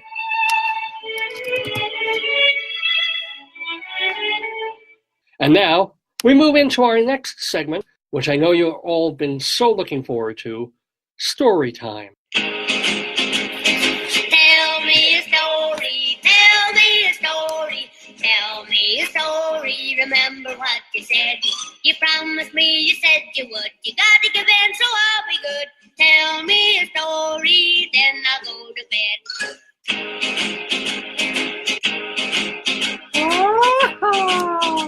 Yeah, tell us a story, indeed, here on Dave's Gone By. This is a segment we've been doing for the past couple of months because it takes us months to get through. I almost stopped it. I almost was like, and yet I couldn't help myself. And also I got some really lovely emails of people who say, no, don't stop this segment. This is one of our favorites. So I won't. It's story time, and we're doing, as you well know, A Cow for Hansel by Erna Holier. I know it says Ernie, but just a reminder, it was a woman writing back in 1967, and they thought with a boy's book like this, it would sell more copies or any copies if you had an Ernie rather than an Erna on it. By the way, it's noon, high noon, mountain time, here at the University of Northern Colorado in the Daverhood. I'm Dave Lefkowitz, our 653rd episode, A Little Bit of Luck, and we are lucky every week to read from this book that I got from my service station when I was having my brakes repaired a few weeks ago, several weeks ago now, and amidst all the newspapers and the auto magazines and what have you, and children's books and Dr. Seuss, they had this. How they came upon this, I don't know, but it's A Cow for Hansel. I'll give you a quick, for those of you who are new to the program, I'll give you some quick information that you'll be able to follow right along. So Hansel is this little German boy, presumably either pre-World War I or between the wars, because this has got to be like early 1900s, maybe late 1800s. And because he's this little Hitlerian Nazi youth, but there's nothing about that in here. What he is a poor farm child. He's got a mom, a dad, they're loving, but they're quite poor, especially since a cattle plague wiped out all the cattle in their town in Oberhausen of Germany. They want to buy another cow to make milk and etc. and to breed, but they can't afford it. So what do? They end up sending Hansel a few houses away in town to work for a farmer who's got more land and needs more help and is doing a lot better so that Hansel can grow stuff and make some money. Well, he starts working for this other family, the Kaisers, and they're stern but very nice. There's the mother, and then her son was this stern, gruff guy, but not a bad guy. Then they've got children. There's 2 daughters and a brother named Sepp that Hans kind of befriends. We're wondering in this Boys of the Band age just how friendly they became. So, but Hans makes a deal with Mr. Kaiser, the father, and he says, look, you've got a patch of land over there that is just going completely to ruin. I will, you don't even have to pay me for the other stuff. If you let me work that big patch of land and get it going, and I can keep the crops and give that to my family, and eventually we can afford a cow. Yay. And against his better judgment, because Mr. Case is a fair guy, and he figures nothing's ever going to grow on that thing. He says, well, I advise against it, Hansel, but okay, if you say so. So last time we left, it's a lot of work, and Hans also going to school and dealing with all of that. But there was a fun fair in the town last time, and Hans climbed up the maypole and got pretzels. Oh, if you missed that, there's some excitement for you. But now we're back to the hard scrabble life of German farmers after some very tough times. So we get to the chapter now called Attack in the Forest. So children, hang on to your parents and come up close to your computer radios for Attack in the Forest from A Cow for Hansel. Hans shouldered his hoe. I shall repeat that. Hans shouldered his hoe. Hopefully he had the money to pay her, and set out for his field. His neat furrows had been disturbed near the forest's edge. Uprooted potatoes, no, lay about everywhere. Well, most of these potatoes are kind of layabouts, I admit that. Their young sprouts wilted and dead. It made him sick to look. Hans patched up the rows as best he could and did some hard thinking. What vandals could have caused this damage? Farmers respected God's growing things and other people's labor. It took a good digger to make such a mess. The common local wildlife, such as deer, foxes, and rabbits, did not bother the soil. There must be some other culprits. I think eventually he blames the Jews, but we're not there yet. Hans searched the forest for traces of the evildoers. The forest peace and its pine fragrance soon soothed him. Birds burst into song everywhere. A red squirrel crossed his path carrying a curled-up baby in her mouth. Scurrying up a tree trunk, the squirrel eyed Hans anxiously, then bounded away, leaping from branch to branch. See, now that's how squirrels are supposed to behave. We have squirrels, I talked about this the last couple of weeks here at the university, where people are feeding them, and they're becoming unafraid and non-trepidatious of humans and expecting us to feed them and then blocking doorways where we're trying to work. This is more of like the way squirrels should be. Human sees squirrel, squirrel sees human, understanding, squirrel goes the hell away. For old times. Anyway, don't mind me, little mother. I won't do you any harm, Hans called up to the squirrel with baby in her mouth. Suddenly, he heard a strange sound. Coming out this one. He listened. Woof, woof. Woof, woof. Hans picked up a stick, for the sound might spell danger. Actually, sound would be spelled S-O-U-N-D, but a high squealing Pierce the air! Hans strained his ears. Ow, ow, ow, ow, ow. Again, he heard that grumbling roof, roof, followed by the piercing squeal. Exciting stuff, huh? Oh, and I'll show the picture in a moment. In his eagerness to find the noisemakers, Hans tripped over something in the underbrush. And just so you know, this is like, not your typical really sweet Dr. Seussy kind of thing, or Encyclopedia Brown, harmless kind of thing. This is what Hansel tripped over in the forest. Hans tripped over something in the underbrush. He had fallen over a dead baby pig. He rubbed his eyes. Rub, rub, rub. What could the striped piglet, where could that piglet have come from? Was there a mother sow nearby with a whole litter of little wild boars? Were they the cause of his uprooted potato plants? Here, let's root him. He's like, I'm coming up. I'm coming up. There you go. He's uprooted. I'm in an interesting mood this afternoon. Obviously, the sows must be.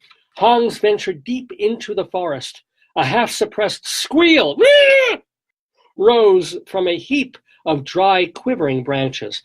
Hans dropped to his knees behind the branch pile. His hands felt firm flesh. I guess he found his hoe again. There was a bristly resistance. Hans had found the litter. The piglets lay in their nest like herrings in a crate. Oh, she does have a way with similes, doesn't she? Hans forgot his damaged field. He brushed away the branches and stroked the cute babies. The piglets responded with piercing squeals. Because you don't touch little babies with the mother guarding them. You should know better than that, Hans. The piglets' squeals brought the mother sow on the run. Hans darted to the nearby young fir thicket and hid. Braving sharp needles, he wormed his way through the brush. Oh, look at this. They even mentioned worm today. Look, hey, he wormed his way. That's the worm's ass. Sorry, there he is. He wormed his way through the brush. A sound that's made by worms. Okay. Is anybody following this? Let's see. Near the path, he crawled out. Without stopping to look back, Hans flew past the dead piglet. There's an image. Now he was safe. But just then, he heard the drumming of angry feet behind him. Those are pig feet. As the mother sow charged. Hans leaped aside, not 1 second too soon. The furious animal missed, but she turned and faced him again. Terrified, Hans pulled himself up into a young oak tree. The sow's charge shook the small tree. Hans perched on a swaying branch, while the sow clawed the trunk in a wild effort to reach him. She peeled off large pieces of bark. All the while her little eyes gleamed and her pointed back bristled. Bristle, bristle, bristle, bristle, bristle.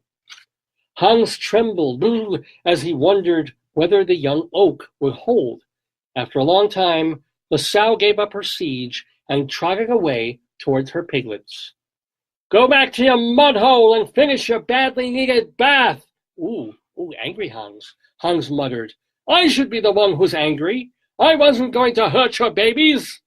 From his perch, he watched the mother sow. The dead piglet lay only a short distance from her. Hans hoped she wouldn't see her dead baby, but she did, and went over to it. With a tender woof, woof, she urged it to follow her. When it continued to lie still, she nudged her baby. You have your other babies left, Hans said, feeling sorry. When she left with her litter, Hans stole away. Isn't it a happy little story? Back at his field, he picked up his hoe. So she hadn't gone with any other pimp at that point. The warm weather had brought on the healthiest weeds imaginable. Hans hoed out uncounted thistles. The prickly plants showed only a few flat leaves, yet their roots were often nearly a foot long. He wondered as he worked what he could do about the wild boar problem.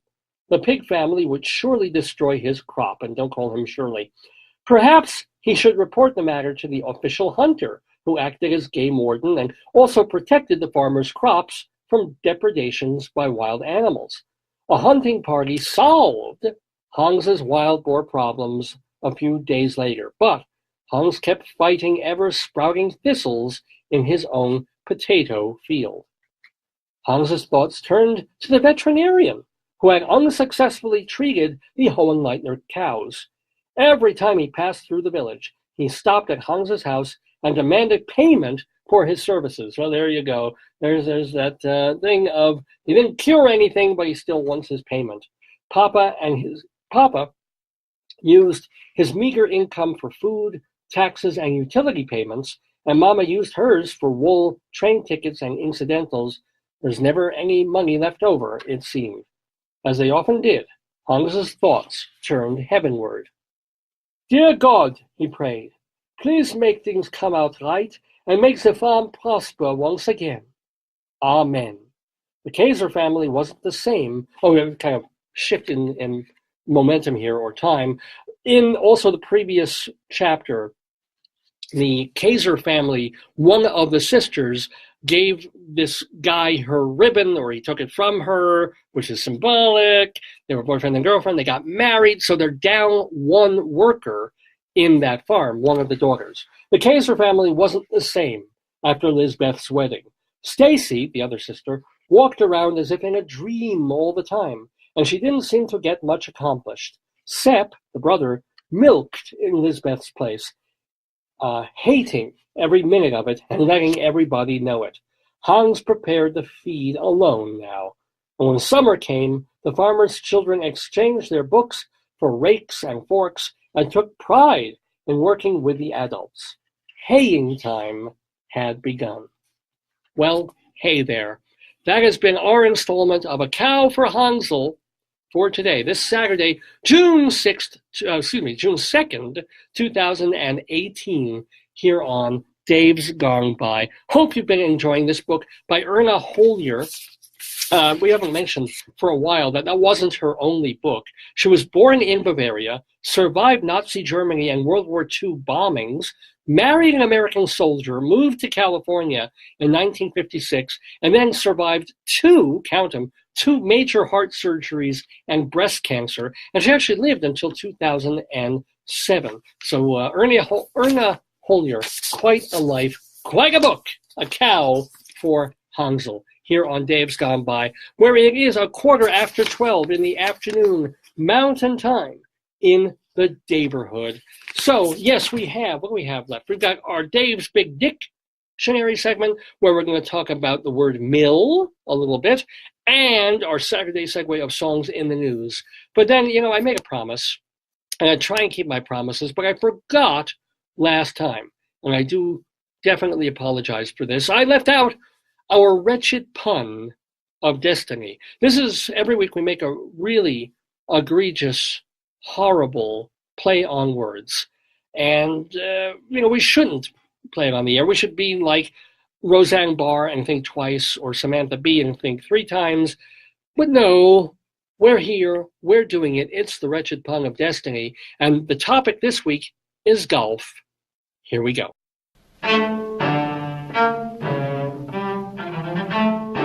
The Dave's Gone By, wretched pun of destiny.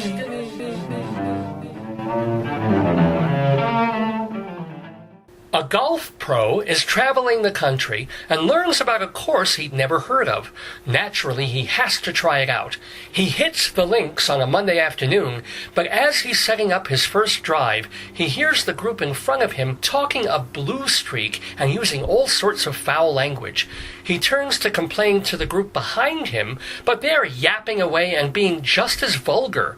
The golf pro calls their caddy over and says, "This is horrible. The course is gorgeous, but everyone on it swears like a sailor for no reason. "Oh, there's a good reason," replies the caddy. "This course was built by a man who has Tourette's syndrome. He wanted a place where people with his condition could go and play the game they loved without bothering regular folks or being judged. I get it," says the golf pro. "They sound rude, but they can't help it." Exactly. The cool part is these folks play in all kinds of weather. Showers, thunderstorms, floods. No matter how wet, they always carry the perfect clothes to keep them comfortable. Heck, last year, they all put on plastic hats, silicone shoes, and waterproof ponchos and played through a steady downpour on Christmas Day. "Christmas Day," repeated the pro. "Gosh, I guess Rude Golf Tourette's knows rain gear."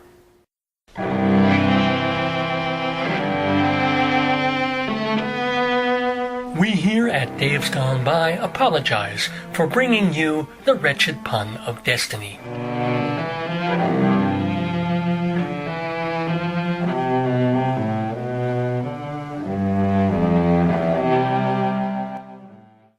I did warn you. Rude Golf Tourette's knows rain gear.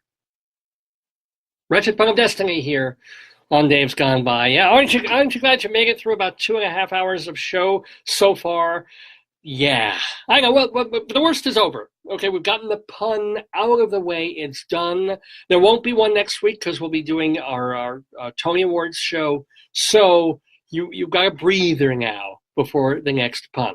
But let's breathe musically for just a little while, because we've got now our Saturday segue of songs in the news. This is a segment that I do love to do, and I'm still trying to figure out a way to keep doing it on Facebook. It's gotten a little more difficult.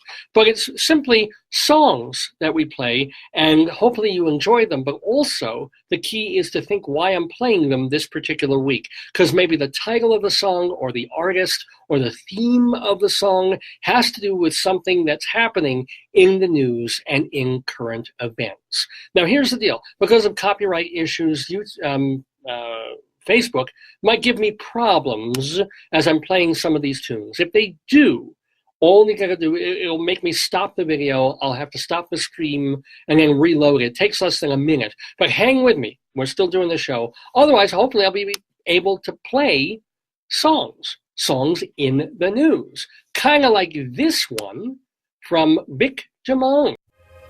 I remember you, Roseanne. I remember you, Roseanne. The late, kind of great Vic Damone there, with a song. Did you get it? Did you get my hint there? The name of the song, Roseanne, from the Vic Damone album, or compilation album, Best of the Mercury Years. Roseanne Arnold tweeted this week, in case you didn't know. Roseanne, the revivified TV star, brought back after, more than a decade, her TV show, or groundbreaking and very good TV show, brought it back with most of the original cast, original actors, this family. They've gone through more tribulations. They've come out of it more Republican, seemingly, than they used to be. But anyway, very popular show. It had really good ratings. So what does she do? If you listen to Tom Arnold, she intentionally did it because she was just getting tired of it and didn't want to do another season. If you listen to her, she did it because she was just late night and on Ambien. Whatever the reason, she tweeted something dumb, right? Everybody gets on Twitter. It's how they communicate with the world, even if you don't need to, even if you have so many ways, like Roseanne, to get your message out there, ways that I don't have, and podcasters and folks like me, but she does. But no, she's got to get on there just like our president and say stuff. And she made a nasty joke, right? And a joke that invariably has racial implications. Everybody's calling it a racist tweet. I understand why, because what she did was she was talking about Valerie Jarrett, who was a helper of President Obama, an African-American woman, and said that she was a cross between someone from the Muslim Brotherhood and Planet of the Apes. you could get away. I mean, if she was late night at the brokerage pub doing a 10 p.m. show in front of her kind and family of people who would listen to that, it'd be a joke and people would laugh and etc. But she did it to a tweet to the whole world, and comparing a black woman to a gorilla is racist. It's just going to come out that way, whether you fully meant it or not. And yes, if you go on Google, whether right now or later, and you look up Valerie Jarrett and Planet of the Apes, eventually you'll come side by side with a picture of a character in Planet of the Apes that really actually looks like Valerie Jarrett, and vice versa. That was the joke. That's, I'm sure, what Roseanne had in her Ambien-filled brain, that this woman, not that she was blacks and all blacks are like monkeys, but that this particular black woman, like that book they used to do from Spy Magazine, Separated at Birth, she happened to look like an ape character in Planet of the Apes, just like certain people look like giraffes, or people look like their pet dogs and cats. In this particular case, this particular woman, this particular character, but of course, she should not have tweeted it, or if she was smart, she would have tweeted the photos side by side, and then all these people calling her out would have said, oh, you shouldn't have done that, but wow, look at them.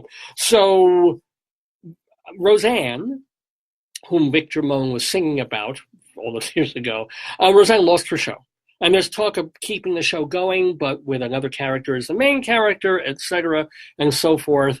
And as what's her name? As Roseanne said later on, hey, I'm not a racist. I'm just an idiot. Although, of course, she had tweeted and said crazy, dumb things years ago, so people aren't giving her the benefit of a doubt when she did the Pledge of Allegiance and Star Spangled Banner and kind of made fun of the whole process of it and spat like both. I mean, she knows what she's doing as comedy, but people who aren't really cluing on that direct wavelength can look at a lot of the stuff that she's done and go, inappropriate, wrong timing, wrong place, and she's paying for it now. Unfortunately, probably wisely for her, she backed out of a podcast she was going to do yesterday for Joe Rogan, which would have been great. It would have been fine to hear her certainly backpedal, but also explain herself and perhaps defend free speech. But she's probably on the advice of counsel or her doctor, said, yeah, maybe I better not do the podcast this Friday. But I'll invite her onto this one. Roseanne, if you're watching and you want to be on Dave's Gone By, we'll roll out the red carpet for you. A fellow Jewish person, Rabbi Saul Solomon, will do the interview. Anything you want, because you deserve a fair hearing as a comedian, and that's what comedians do. They go on the edge, and you get the Michael Richards times, and they go too far onto the edge, or Jackie Mason, that unfair thing that happened to him when he was on Sullivan, and when he said, oh, you're giving me a finger for time, I'll give a finger for you, etc. So, and meanwhile, and of course the right wing is pointing to the double standard, so to speak, of free speech. The C word that my wife doesn't like, Samantha Bee used it on her show this past Wednesday or Thursday night. It was bleeped out on basic cable, but she said it, they bleeped it, and calling, who was she talking about? Oh, about Ivanka Trump. And it was actually a very darkly funny bit that she was doing in terms of telling Ivanka to put on like a cleavage showing sexy little outfit so she could say, Daddy, Daddy, and try and make America better and deal with North Korea and stuff. But in saying it, she called Ivanka the C word, which was unnecessary, but meant harmlessly, I guess, the way black people call each other the N word. But suddenly, it's amazing to me, though, that all these women, thousands, tens of thousands, God bless them, were marching a year ago with these red pussy hats on their heads to protest Donald Trump and his presidency and all that it stood for, and all that these Republican white men who were trying to stop abortion and everything else, up there proudly displaying pussy hats, but the word cunt is said by a woman about or to another woman is suddenly a no-no. There is a double standard. It seems like every single instance has a different standard as to what words you can use and when. Now, I hate defending Samantha Bee, by the way, because I was starting to enjoy her show. I was starting to watch her every week and enjoying her and agreeing mostly with her political stances. And then she came out and did a whole piece that was purely pro-Palestinian, anti-Israel. And this is weeks before they had the stuff that was going on where Israel really was overreacting, I think, to some of the protests that were going on. This is before that. And it was all just, oh, the poor Palestinians, and Israel doesn't belong on that land. And I was like, I here, right now, call Samantha Bee a cunt for saying that. But at the same time, she's a comedian. She's on TV, and she lets the naughty words fly because we can now. We're accustomed to it thanks to cable television. So she said it. She doesn't deserve to lose her show. Roseanne probably deserves a suspension and an apology tour or something like that to make amends for what she said. But I would really, this political correctness is going, in my opinion, as someone who's podcasts, as someone who gets up on stage and intentionally says things that push the envelope, you can't stop comedians. They should never stop, especially comedians and pundits and writers and poets and thinkers, from saying what they want to say the way they want to say it. And if that includes the occasional badly timed racist joke, you apologize and you move on. If that includes a word that some women don't want to hear, you apologize to them, even if it's not a fully felt deep apology, and you move on. Anyway, moving on in our Saturday segue of songs in the news, we heard Vic Damone doing Roseanne, and now we're going to hear from the late singer. Now, even though this is going to sound like a young Billy Joel, it is not. It'd be helpful if I pulled up the volume again. Let's try that again. Take two. Pardon me, is your love taken? Hope I haven't been mistaken, thinking you might love me. You might love me. Emmett Rhodes. Isn't that a nice voice, and isn't that a nice song? Someone who should be much more well known than he is posthumously. Emmett Rhodes with a song from a compilation called the Emmett Rhodes Recordings, a tune called Pardon Me. Pardon Me. Why would I play that this week on our Saturday segue? I think you know. This week, Donald Trump pardoned a bunch of people. Among them, and this is why Trump is so unbelievably infuriating. It's like he could have left well enough alone. He could have had people on the left, people on the right, people of all races, when he pardoned the boxer Jack Johnson. And remember that play, the movie The Great White Hope, about Jack Johnson, this black boxer in a time when blacks couldn't, one of the only things that white people would allow them to do is beat the hell out of each other. Well, he became famous. He was a proud black man, but he lived a sort of sybaritic life. He married a white woman. He went out and, he cheated on her. He may have been a little too physical with her. Who knows if that's true? Violent physical with her. And he also cheated, and he had a lot of white women and girlfriends. Why not? Right? Well, you couldn't back then if you were black in America. And so they got him. They got him on the Mann Act of transporting a woman across state lines for immoral purposes. One time they tried it with his wife, another time with one of his girlfriends. They wanted to put him in prison. So he got the hell out of the country, started boxing in Mexico and Europe and other places, but he wanted to be back in America. So he came back. He did a year in Leavenworth prison and then tried to pick up the shreds of his career. He boxed up until he was 40 years old to limited success. He also did other things, and he did all right for himself. He was killed in a car crash when he was, 60-something years old. But, he had an exciting, a wild, a crazy life, but it was a life that could have been a lot better if America was better to black people back then.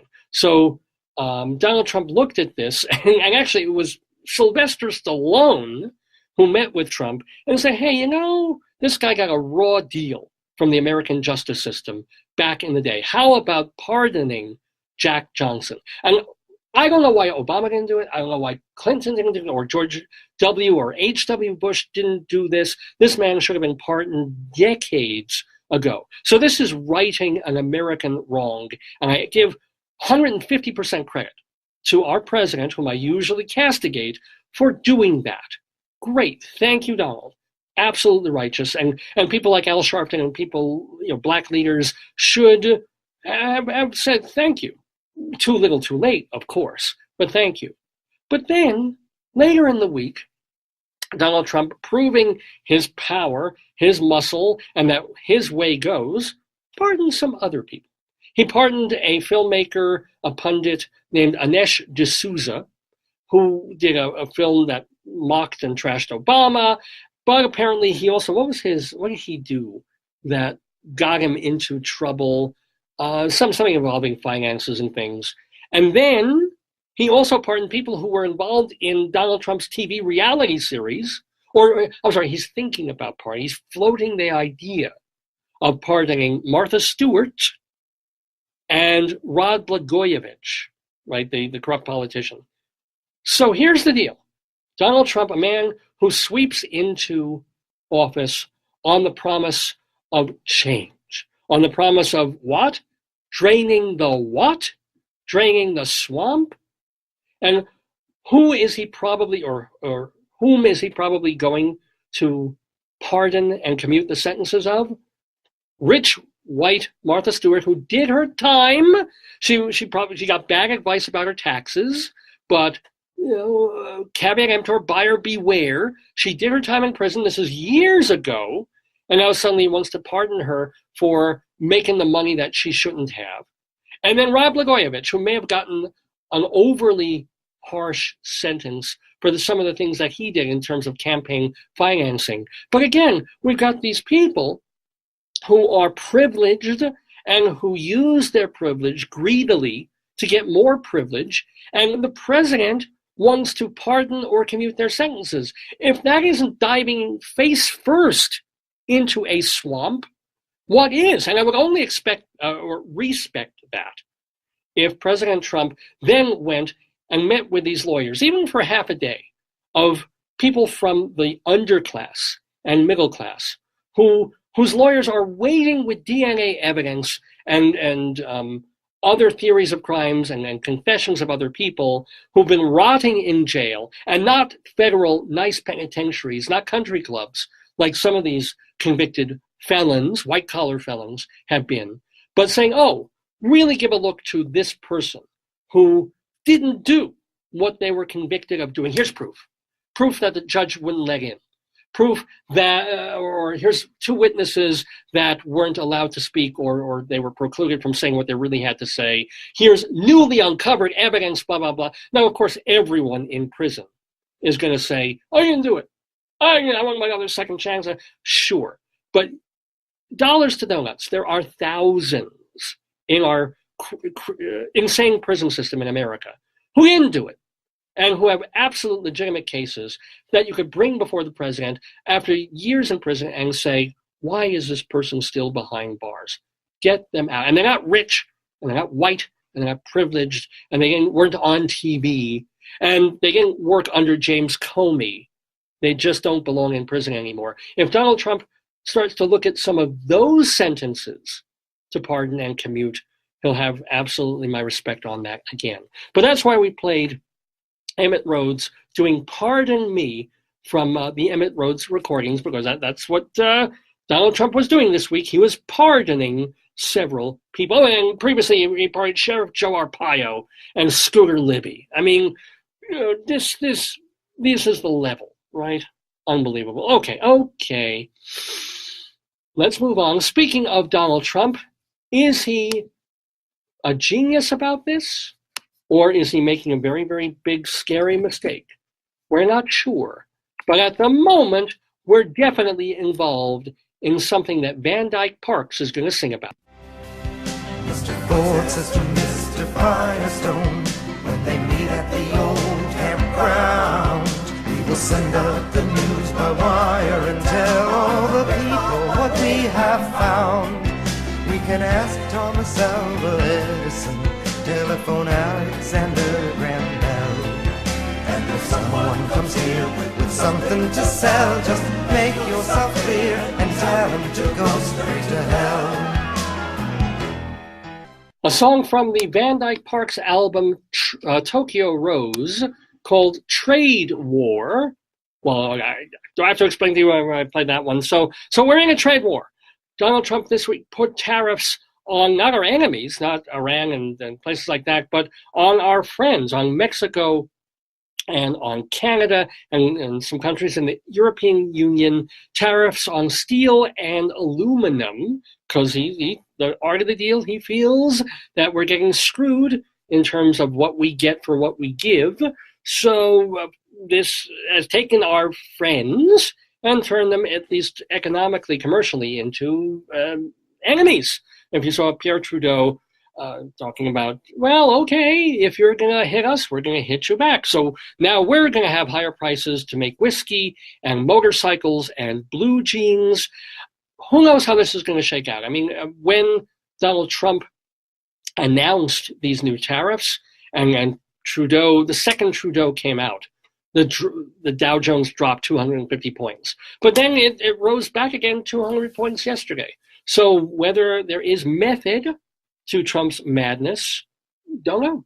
He might be right, and it might work out in the end. It's going to be a long game that he's playing. It may be working out with North Korea. Remember, we were making fun of him just a week ago for stopping these North Korea talks that everybody's saying he was so great for putting together and making happen. It still could happen on June 12th. So the long game will tell the tale. And to be fair again to this president, the numbers are out there, and unemployment's at an 18-year low, and a lot of good economic numbers and financial things. So he's riding the wave that started under Obama, but it's become much bigger than it was then.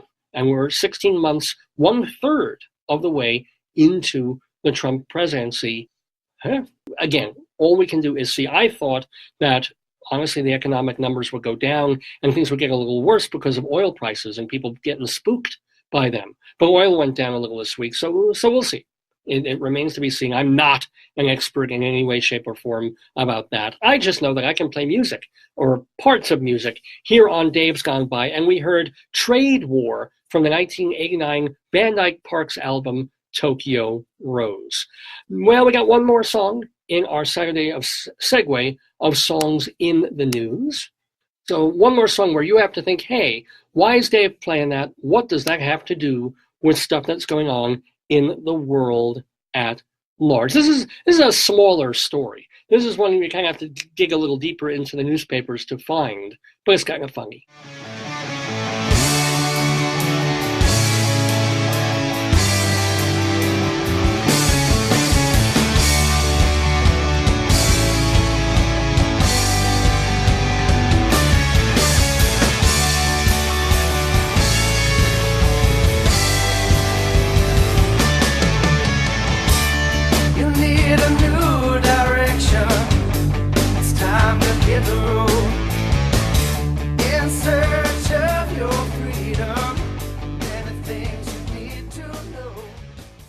Catchy number there from a little-known band. I think it might even be a local Colorado band called Graffiti Thrill. Graffiti Thrill from a few years back. Song called Leaving Home. Leaving Home. Why would I play that? Again, this is not a huge news story, but it's gotten a lot of traction. And it's about this 30-year-old man named Michael Rotundo who was ordered to leave home. He's been living with his parents till he was 30 years old. I don't know anybody who did that. But his parents were not happy about it, okay? My parents, God bless them, they didn't mind me so much hanging around until I got married. But this guy, they wanted him out of the house. And they begged and they pleaded and they threatened and they cajoled. And finally, this schlub's own mom and dad brought him to court and got a court order to evict him from the home he grew up in. So finally, he can't disobey a judge's orders. He packed up his stuff. He's staying at an Airbnb at the moment. The bad part of this guy, aside from, is that he, in this time that he's been with his parents, he had a girlfriend, he knocked her up, she had a baby, and he's not paying the amount of child support that he ought to be, even though he's had the money to keep a lot of stuff of his in storage over the years. But again, I do feel bad. I mean, this has been an era, especially in that whole recession time under Bush, when kids were moving back in with their parents, kids in their 20s and 30s and 40s, when things went south and they lost a job or they had to move or they got a divorce, while getting back on their feet, it was a time for moving in with the folks. You know, you could get a college education because you didn't have to pay rent. You could put that money towards other things. And then these parents were like, well, you're 30, out. So anyway, this guy, Michael Rotundo, is out. What's next for him remains to be seen, but that's why we played Leaving Home from Graffiti Thrill. Well, I'm in my office home here at the University of Northern Colorado in Greeley, Colorado, enjoying the last bits of Dave's Gone By. We're here every Saturday from 9 until noon or thereabouts, Mountain Time. As a matter of fact, we just had some people join us over the past hour or so. People like Michael and David and Erwin and Joe and Frank and Laura and Art Paul. Art Paul, we've been waiting for you this whole show. You're usually with us right from the very beginning. But remember, Art Paul and everybody else, you can hear what you missed just by going to davesgoneby.com and our archive section. It's all there for you. We'll put up this show probably by late tomorrow, certainly by Monday, so you can hear the whole thing. Well, the whole thing will include one more segment that we have to do for you on this Saturday, June 2nd, 2018, our 653rd program. Extra, tell all about it. It's Dave's Big Dictionary.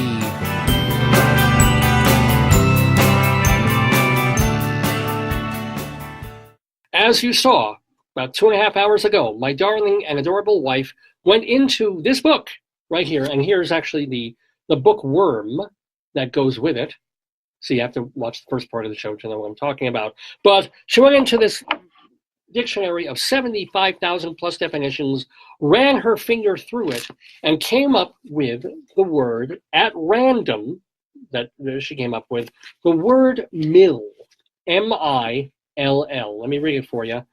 In the noun form, a building with machinery for grinding grain into flour, a machine used in processing, as by grinding, stamping, cutting, or finishing raw material, factory. And then there's another noun form, 1/10 of a cent, blah, blah, blah. This is the verb form, of course, to process in a mill, and to move in a circle or in an eddying mass. So I had to think, what am I going to do with that word? A lot of things came to mind. First of all, the first phrase that came into mind was Monty Python's sketch of trouble at the mill. One of our sleigh rods got askew on treadle, or whatever Graham Chapman says, and that cues in the Spanish Inquisition to come in. But I don't really have anything to say about that.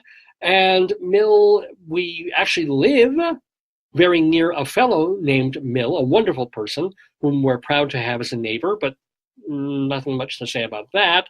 What I did want to talk about is I want to talk about Mill Road. Mill Road, which is very close to where I lived when I was living on Long Island for a great chunk of my life, long before I moved to Colorado. So when my wife and I got married and bought a house, we literally were 1 block away from Mill Road, which is a fairly trafficy street. Not much to say about that either. So I want to roll it back a little more and talk about mills and Mill Road in the sense of when I first moved to Long Island with Mom and Dad, when we were getting out of Brooklyn. We lived in Brooklyn, New York until I was 12 and a half years old. And I had a decent life. We had an apartment and Jewish neighborhood, and I went to Hebrew school and all that sort of thing. But the neighborhood was changing, and our family, a lot of them were moving to Long Island, and they were saying, hey, why are you still staying in Flatbush Avenue, Ocean Parkway? Why are you there with all the traffic? And, there's crime happening now and stuff, and you're in an apartment. Go, stop flushing your money down the drain, paying a landlord rent. Come to Long Island. There's trees, there's yards, there's quiet, and you buy a house and you pay you still pay rent, but it comes back to you. You own the thing that you're buying. What the hell are you waiting for? So finally, we decided, okay, maybe it's time, and we'll commute and we'll do it. So we bought, Mom and Dad got a house on Long Island, in Hewlett, Long Island. Nice, picturesque little 3-bedroom yellow house with a sweet little front yard, a reasonable backyard. And this was not news to me. Never conceived of this, never thought of this, because I'm New York born, Brooklyn born, apartment, Ocean Parkway, traffic back and forth, 3 lanes each way, etc. And then coming out to what to me was almost country, even though it was suburbia. And it was a more countrified suburbia back then. But I'll remember, and the one thing I'll never forget that made me think of Mill and Mill Road was coming there the first time. And I don't know if it was still when we were first looking for houses or that time when we first came and drove there, after moving. And we're coming down Broadway, and not Broadway in Manhattan, but Broadway in Hewlett, Long Island. And it was still quieter back then in the evening. And you had stores there, not as many as there are now, but kind of looking around and seeing stores and seeing shops, but also seeing a lot of open space, not in the way that Brooklyn looked or Manhattan looked when I had been there, but lawns and suburbia and a kind of openness that was intriguing to me and new to me and a little bit scary, but also quite wonderful. And I just remember coming down towards my old house where my folks still live, and on the right, seeing this red building, this kind of wooden, properly appointed, but it looked like no building I had ever seen in New York, intentionally. And it was a commercial structure. This was, I swear to you, this is the nutty kind of New York kid that I was. It was something called a dairy barn. Now, I'm not talking about an actual barn with cows and dairy equipment and things. This was a store. It was the country suburban equivalent of a 7-Eleven, is all it really was. But here it was, open late into the night in the evening, when other things were closed, and you could go there and get milk, eggs, bread, some ice cream, some essentials if you want. And the look of it, because it had like a red smokestack kind of a look to it, and a barn configuration, almost like a barn or a mill. And I looked at that, of all things that I would end up seeing or looking at on Long Island, and that was that first moment when I knew, in a good way, that things were going to get better, that my life was going to be better living here rather than living in an apartment in Brooklyn. I don't know why that dairy barn, which is still there, I think they call it Dairy House or something, it was taken over by a new company, still looks basically the same. Red barn, white lettering, dairy barn. Just across the road would be Mill Road.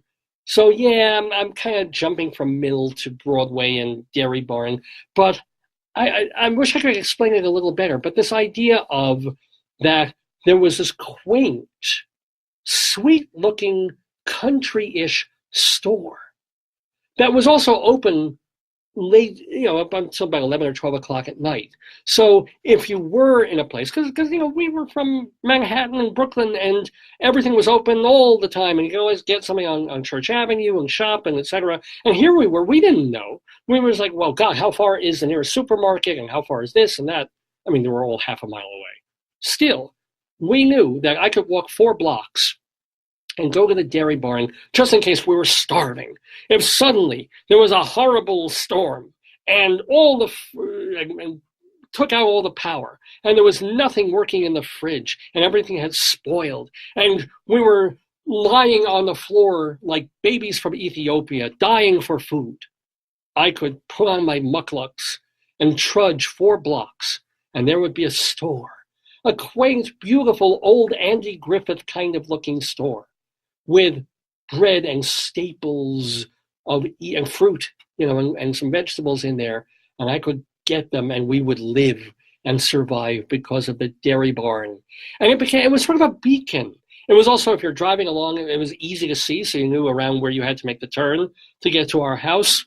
So that, I have to say, is the first of many good memories of Long Island living. And yeah, it kind of looked like a barn, but it also looked like a mill.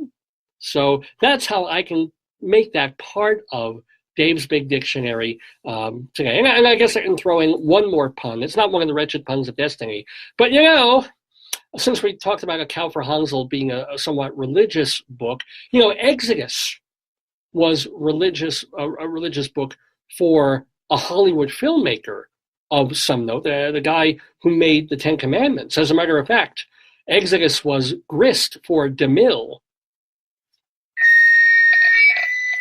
Yeah, is this working? Testing. It's 5 minutes to 1 o'clock in the afternoon, Mountain Time, here in the Daverhood at the Dave's Gone By radio program of the stream. Thank you ever so much for spending this time with me. If you missed all or part of the show, remember you can go to davesgoneby.com for the archives. They'll be up in just a day or so. Want to do some thank yous. Got to thank my darling and adorable wife, Joyce, for spending the first part of the program with me.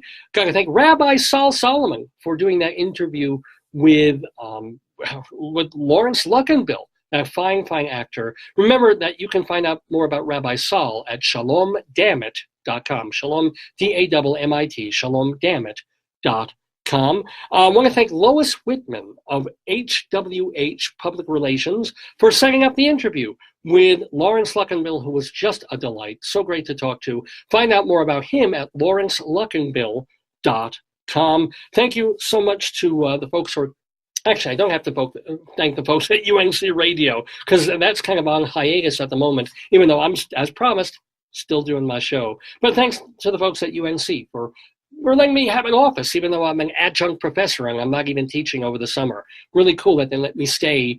I think that they saw the way I decorated the place, and they're like, okay, let him be. What else? I've done my thank yous.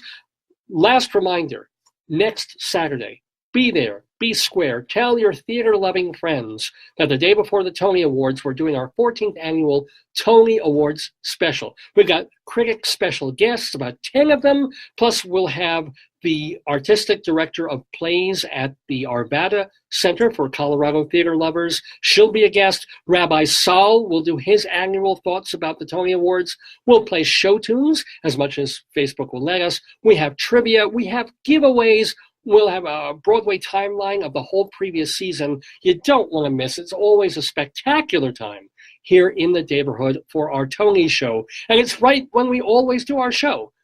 11 in the morning till, actually we're going to go late. It'll be till about 3 in the afternoon Eastern time, 9 to about 1 Mountain Time, right here at Radio Dave Lefkowitz on Facebook. Thank you all so much for being with us today, this first Saturday in the month of June.